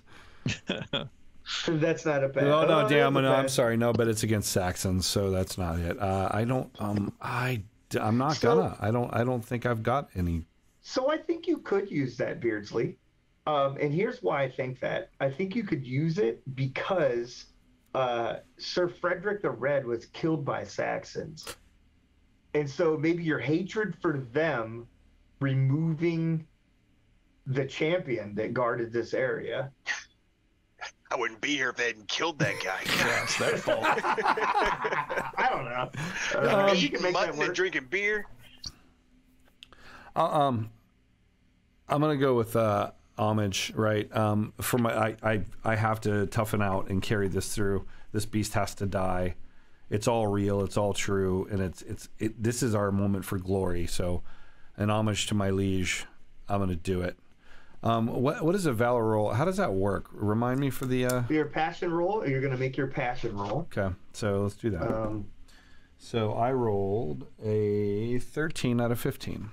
Okay, so perfect. So you made it. So that is going to give you a +10, which will negate the roll. The so negative now you'll 10. just make negate the -10. So you'll just make a straight up valor roll at this point. Which is, what am I rolling on? Where's valor on the sheet? I'm sorry. Valor is the Valorous last one. No, your valorous. Who? It's What? your Where? bottom trait. Yeah, you got Bottom a trait. Oh, duh. Yeah, I'm sorry. Okay. Yeah. Okay. Nice. Got a 15 there, so it shouldn't be hard. Ooh, damn. 3 out of 15. Okay, perfect. So you are solid. You hear this howl, but it does not appear to shake. I kind of turned to whatsoever. Augustus. The beast is real. Let us send it back to hell.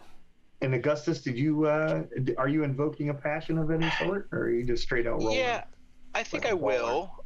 I'm gonna invoke my honor. Okay. I think that I've made a commitment to protect this this town and to vanquish this beast, whether or not I think it's real. And it would be dishonorable for me to turn tail now. And so that's sort of my line of thinking. Okay, perfect. And I rolled a 9 out of 16, so that's a success. Fabulous. So that's good enough to give you a straight up valor roll instead of a negative.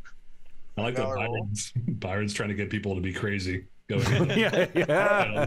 I'm just saying, when you got a negative 10 being added, this is the particular time that. No, that's a good play. And then I rolled a 9 out of 15 for my valorous roll. All right, yeah, you guys are stern, so your honor. You're a stand-up guy, so you're ready to take this on, whatever happens, and of course Beardsley is able to handle the sound of this creature's howl. It kind of shakes you. You can feel it in your skin, but you also I would say you both kind of maybe believe that your faith is pushing this out. Sure. Yeah. And you guys out front can hear it, but it doesn't have that shaking to you like it did to them. Marcus, I think I know the answer to this, but any chance you would be amenable to just lighting this place on fire? We're not burning down the church. It's empty. No, it's not. Something in there. I happen to think Bjorn's onto something. Make way. A small fire. I go. I'm sorry. All right. You got chopped off there, Marcus. I go inside the church. Yeah, we're moving in. Now's our chance. Yeah. we can get all the pious right now. So you swing the door open, And invent death metal. Off to the side of this altar, kind of like bent over what looks to be a coffin that at one point was probably buried, because it's covered with dirt, and there's a line of dirt where it looks like it was drug into the church, and there is even the cross has been etched out basically with some claw marks across the top of the box, and the lid of it is just kind of shattered and broken up against what would be the church pews here. And you see standing over it, kind of rooting through the bones in the coffin, is a man. Is a priest, actually, yes. And he does have a collar, and he's dressed as a priest, but his robes are ragged and ripped, and they look like they've seen better days for sure, weathered from the outside weathering.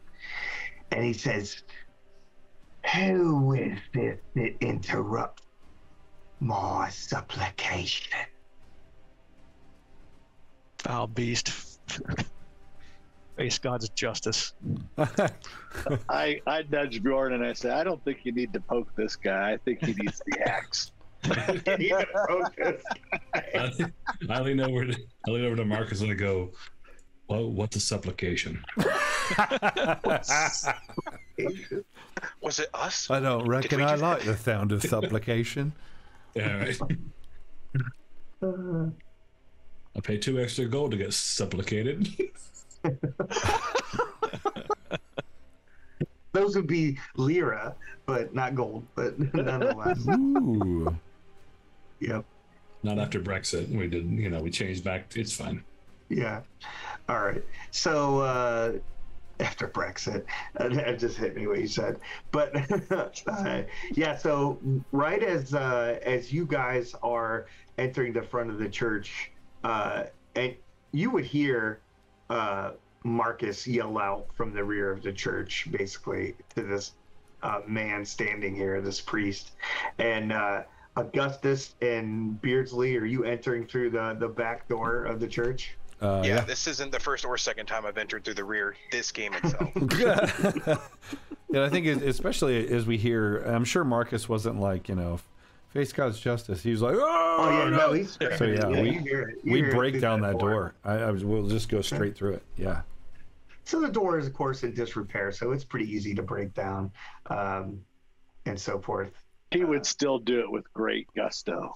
Yeah, Yeah. and I think I sort of stumble as a result, Byron, because I said it out loud. I think I stumble in as a result, right? I was just like, oh, I'd almost lose my footing and collide into whatever's right on the other side. Right. And so as you say that, the priest kind of looks at you, Marcus, and said, God has no claim on this place. And he kind of like leans forward as his hands come down onto the ground, and he begins to like kind of change. His face like elongates into this large, wet, Moist. matted beast. Hungry like the wolf. So, I told you wouldn't need to poke them, Yeah. Bjorn. so we can burn it. Should have burned it. Give me 1 second, guys. Yeah, I think I'm going to look up Duran Duran's "Hungry by Give the me 1 second. Hungry like a wolf." Byron, that was horrifying, by the way. I thought it was a special effect. I don't think a person appeared. Right. Well, the thing's right behind you. There's a ghost. Is there a flanking mechanic? How do we attack this? Well, while Marcus is talking, I got the flint out, and I'm like trying to spark it. All right, I'm sorry about that, guys. I had to take my headset off for a hot second. Yeah, My daughter had to set my wife's car alarm off, so I had to make sure that was good. But anyhow, so what did you say? Because I had my headphones off. You said something about a flint and steel, and you were like lighting a fire. Oh no, I was just thinking we should have lit the church on fire. But Got it. All right. So So this is in the afternoon. This is not nighttime.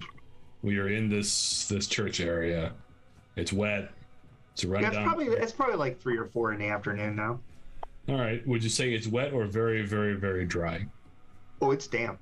It's not soaking wet, but yeah, it's been a moist Fine. All right. moist day. Cool. Sorry, Garen. Okay. Yeah, definitely not dry. No California wetlands here. All right, so let's see here. I didn't suspect that Marcus was going to let us torch the church. So All right, so what do we got for dexterities here, guys? 12. 12. Just what is our dex value? 11. Yeah, dex value. 8. 11. Wow. I'm a chunky boy. Chonky boy. Chonky boy. Sir Chonky Chonky. boy. That's right. All right. Like Darren, Augustus what was Gloop. you? You're chunky and brave right now. It sounds like you get to engage first. I'm the tank. Pretty sure Garen's got the highest dex, doesn't he? It's me and Marcus. You and Marcus together? Okay, so 12. 12 and 12. And Bjorn, what was yours? 6. Muted. Oh, 11. Sorry. 11. Okay, yeah, you and Beardsley, and then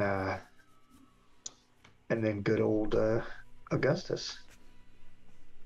All right, so Okay, you guys started. That's fine.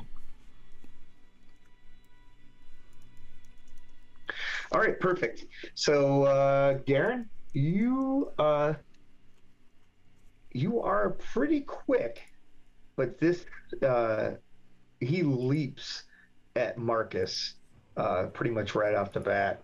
So it is even faster than you are as it leaps to itself and leaps onto Sir Marcus and attempts to shred him, basically, is what it's attempting to do. So it will actually succeed. So Marcus, you will get a opposed roll, basically.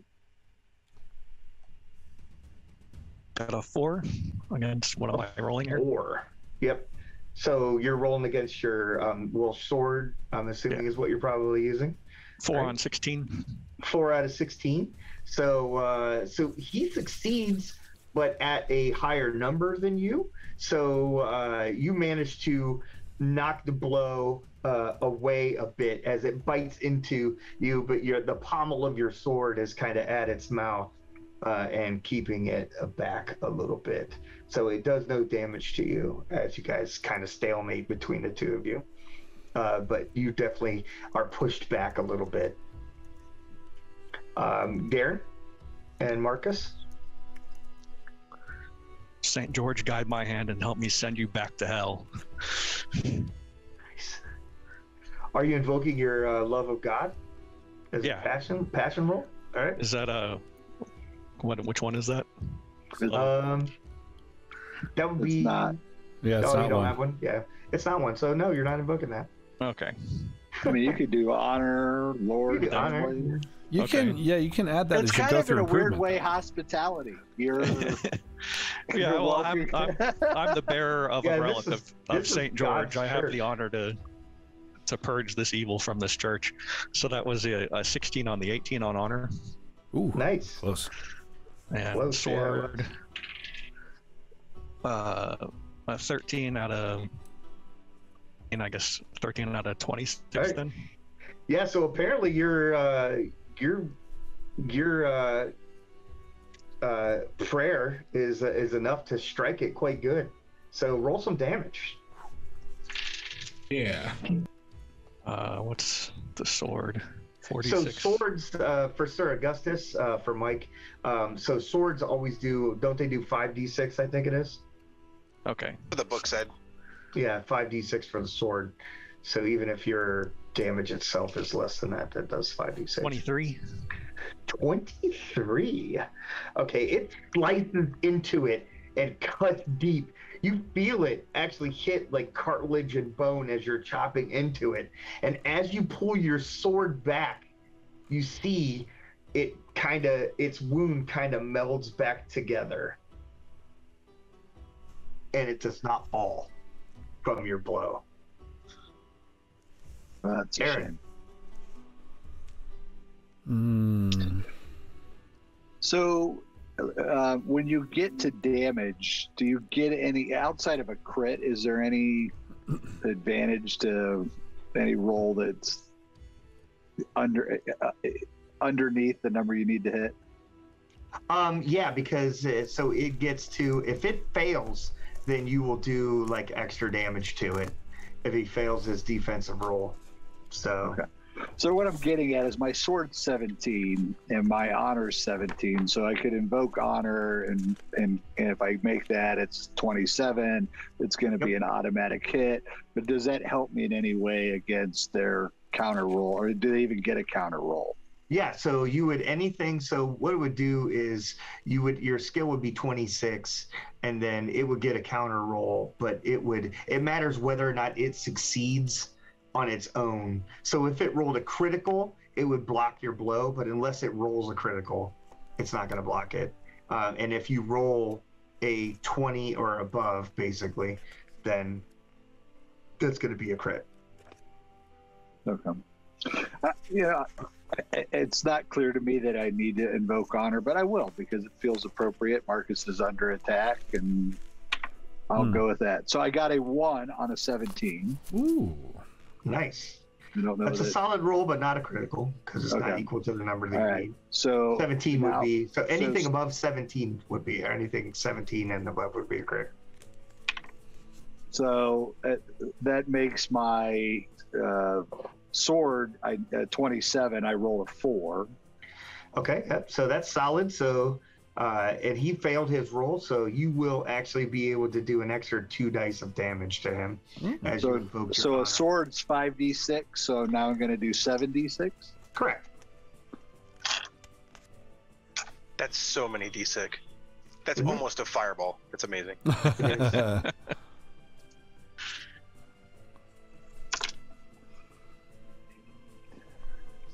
Please hold while he finds enough dice to roll.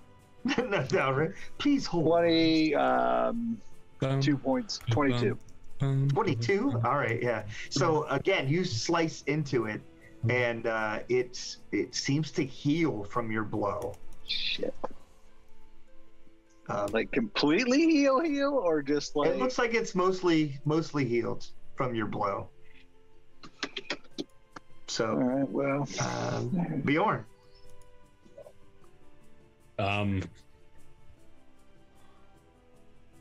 I hit it with my axe. I don't know. Right. I don't do any cooler shit than that. Well, you see Marcus, speaks the wrath of God and steps in there and strikes it pretty good.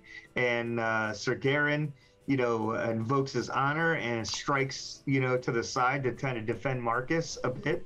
And both of them solid blows. Like, you've seen both of them fight already. You know that their blows have landed very well. And but it does not seem to phase the creature. So you step up with your axe. I'm still a bit more reckless than I am here. Yeah. So like I picture maybe like this berserker charge. What does it look like? I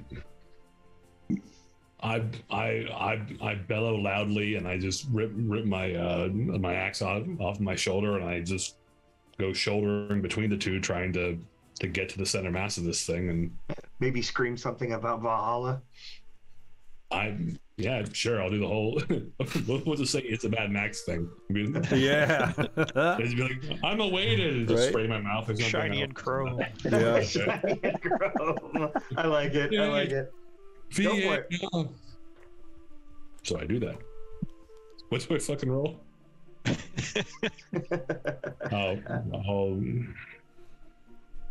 Let's see, Holmes family.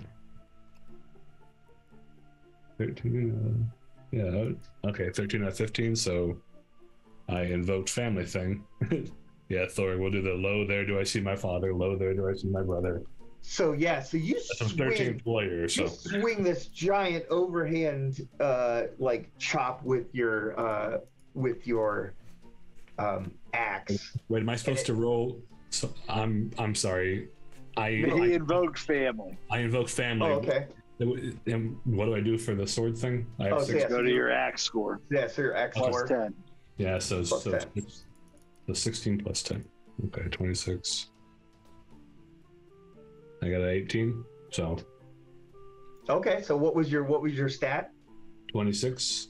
After No, but I mean, what was your first stat before you had to 10? So it would have been 16, right? 16, yeah. Yeah, so you rolled an 18 out of 16, or 18 out of 26.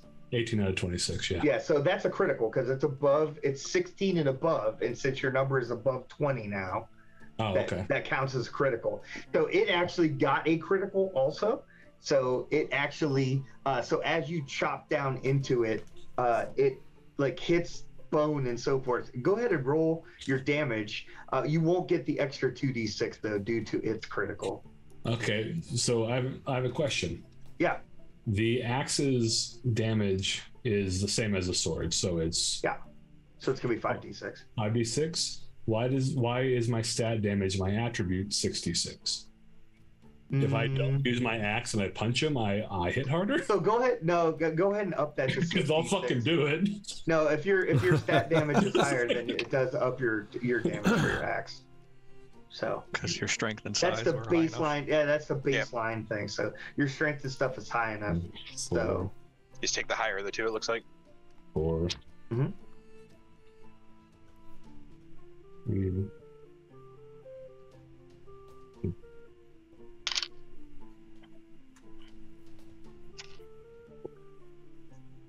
So 66 is 20? Am I doing this right? I mean, I don't know what you rolled, so.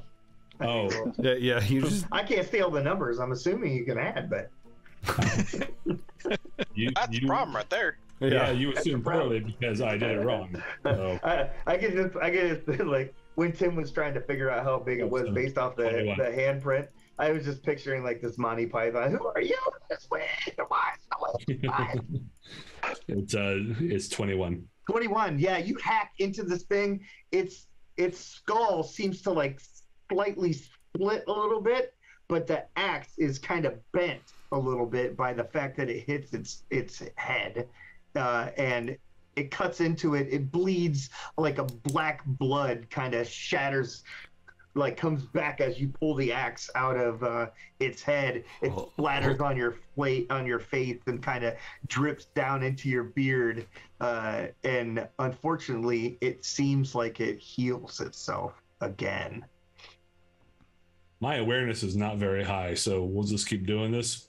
All right, Beardsley.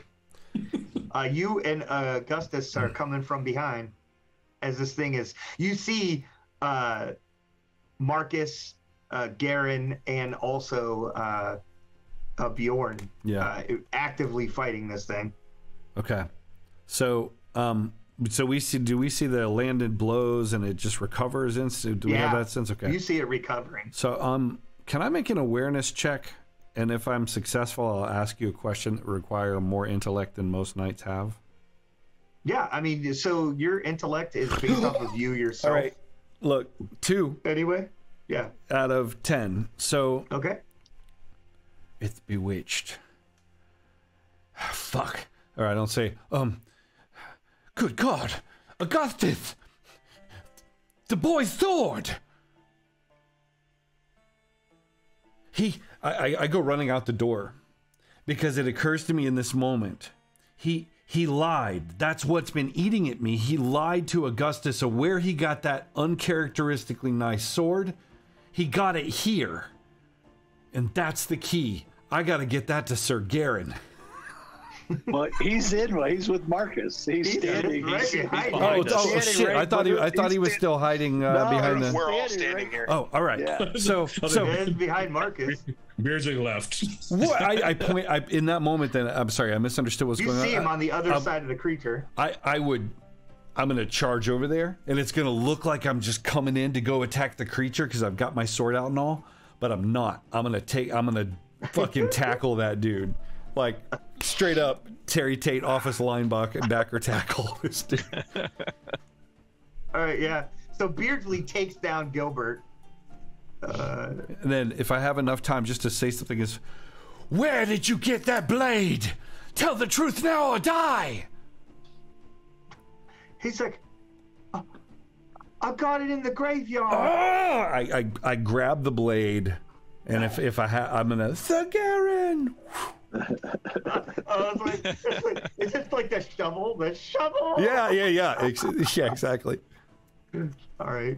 So yeah, you throw the blade. That's fine. Go ahead and give me a dexterity roll. A blade throwing roll. A blade throwing roll to Sure. toss the blade to Garen. I'll stick with this. Who has a 20 awareness, so even though he's fighting the beast, he's going to be able to at least see it coming. There's the 3 that was rolled. All right, yeah. Yeah, so got It's well weighted because it's fine craftsmanship. Oh, yeah, so it does.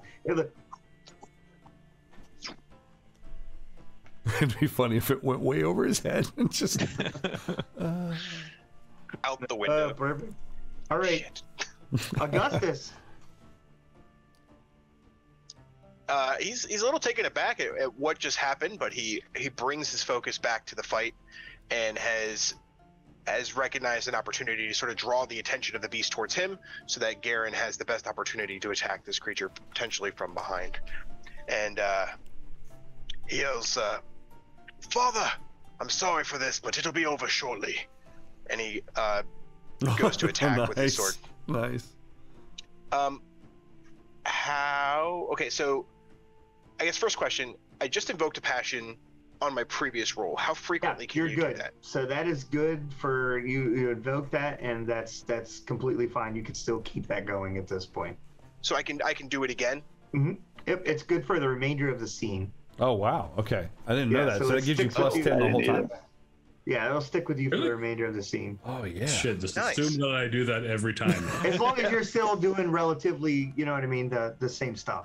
I mean, yeah, So. the honor is to vanquish this beast, and so Yeah, yeah, you're it's still emboldened. Yeah. Perfect. You don't come down off your high until after. I thought it was like a one roll sort of a thing, and I'm like, how often can I do that? I mean, it might be by rules, but fuck it, we're just throwing that shit out. So. Sure, but fuck it indeed.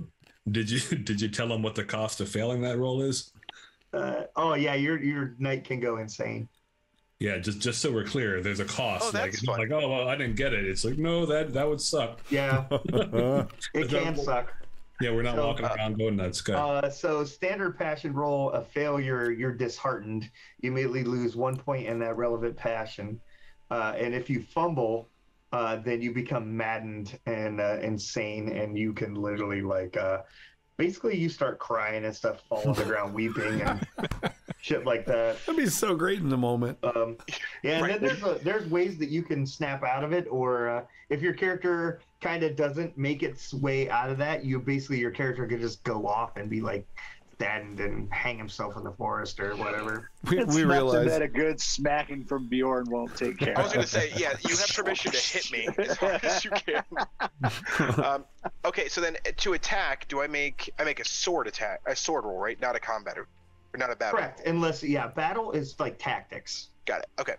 Mm-hmm. And then my target is now 10 plus what my sword target is because I am. So what it does is it changes your sword stat to plus 10. So instead of 10, it's now 20. And when you roll equal to the number you need to roll, then it is a 10. That's a critical. But in your case, since you can't roll less than a 20, a 10 or up to a 20 is a critical. Becomes critical. Okay. So, and it's off the table.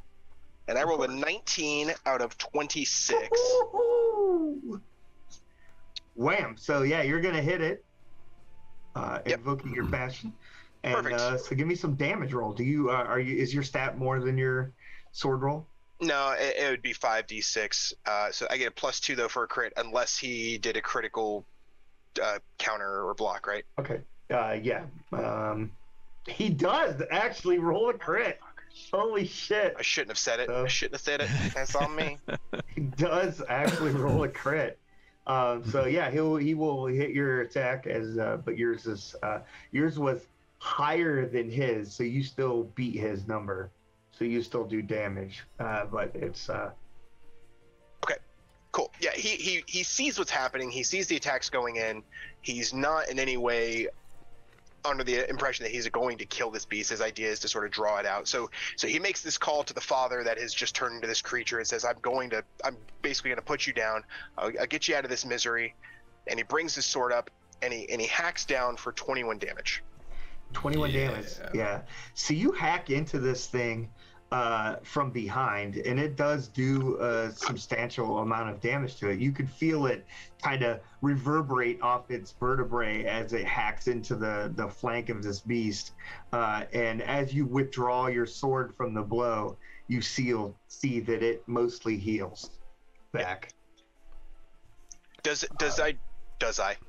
I draw his attention at all, or is he just sort of like ignoring me as I'm attacking him from behind? Yes, you do. He turns his attention away from Garen and Marcus and Bjorn. Perfect. And also Beardsley, who's on the floor, with scrambling around. Whatever the hell he's doing. Yeah. Yeah, whatever the hell he's doing, right. Looking for scat. He's looking for scat. He's like, I see it. So it rolls back around. So you do have its attention. As a matter of fact, you have its attention so much, though, that you are the source of its attack. Sure. Oh, boy. Paladins can tank. And it rolls a third critical. Oh, my God. Not even kidding, dude. That's a third exact number that I've rolled. So how do I really like him, Augustus? Yeah, he seemed like a cool dude. Do I roll at all to... Yeah, so you roll again versus that. So what you want to do is you want to get a number higher than his number, which you don't know what it is, but you still want to... if you roll a critical, then it will do something at least. Okay, so I just roll a flat d20. You're gonna roll a d20 based off the same stat roll that you just rolled a minute ago. I said scat. Based off my swords. Yep, my swords. Exactly like you were attacking it. You just still under the effect of the passion roll too, right? Yes. Beautiful. Yep. Still under the effect of the passion roll. Okay, so I rolled a 12 out of 26. Okay, so that is not high enough to get a critical, but it is good enough for a success. So he has a critical, so you will take half damage basically from him for that.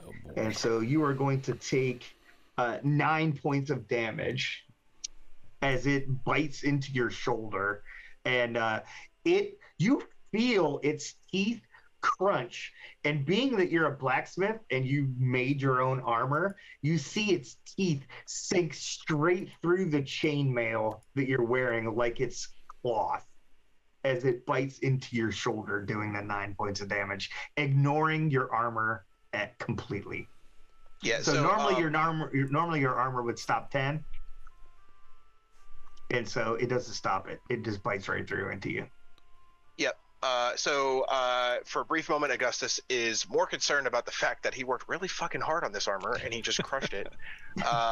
And then he goes ahead and heals, just like the beast does. Because I thought is that how we're doing this? No. No. I was all excited. I was like, what? Yeah.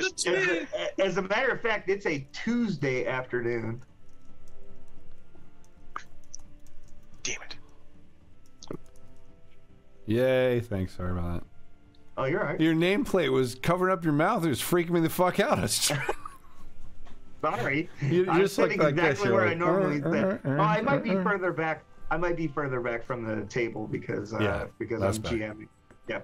We wanted to see your full rosy cheeks and all that. Thank you. My white beard. All right. So he bites into you for 9 points of damage. So how many hit points do you have? 30. 30. Yep. So that's a good portion, though. Yeah. That's a good solid portion. And it's a Tuesday, by the way. It's a Tuesday afternoon. I rolled to see what day of the week it was. Oh, good. And you heal on Sundays? Is that what it was? Yeah. Sunday at noon, you'll get some points back. Not 9.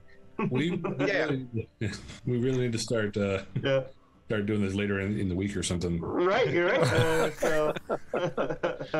All right. So Garen, I think it's attention Marcus is turned away from. Yeah, actually, you and Marcus are the same, so you could go in either order. But yeah, so Marcus, its attention is turned off of you. You see it sink its teeth into what you would assume now is an unarmored Sir Augustus, because the bite just tears. You see the steel rings of the mail just kind of shatter as it bites into him. I'm going to take a moment and take the relic I have on a chain and wrap it around my fist and the sword and continue the beating. I like it. Mix in just a straight up punch with that hand in there if I can. Okay, got it. Yep, go ahead.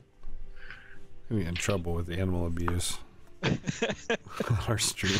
That's 18 out of the 26. So it has a complete failure, by the way. So 18 out of 26. So you are going to do double damage to it on a critical. So you're going to do, are you 5 dice? 5 dice for the sword, yeah. 5 dice. And you're going to get the extra 2 for your holy relic thing. So you're going to roll basically 12d6 as you chop down into this, saying something about Sir George, probably. What is this guy, Mordred? Yeah, right. See how lucky you get.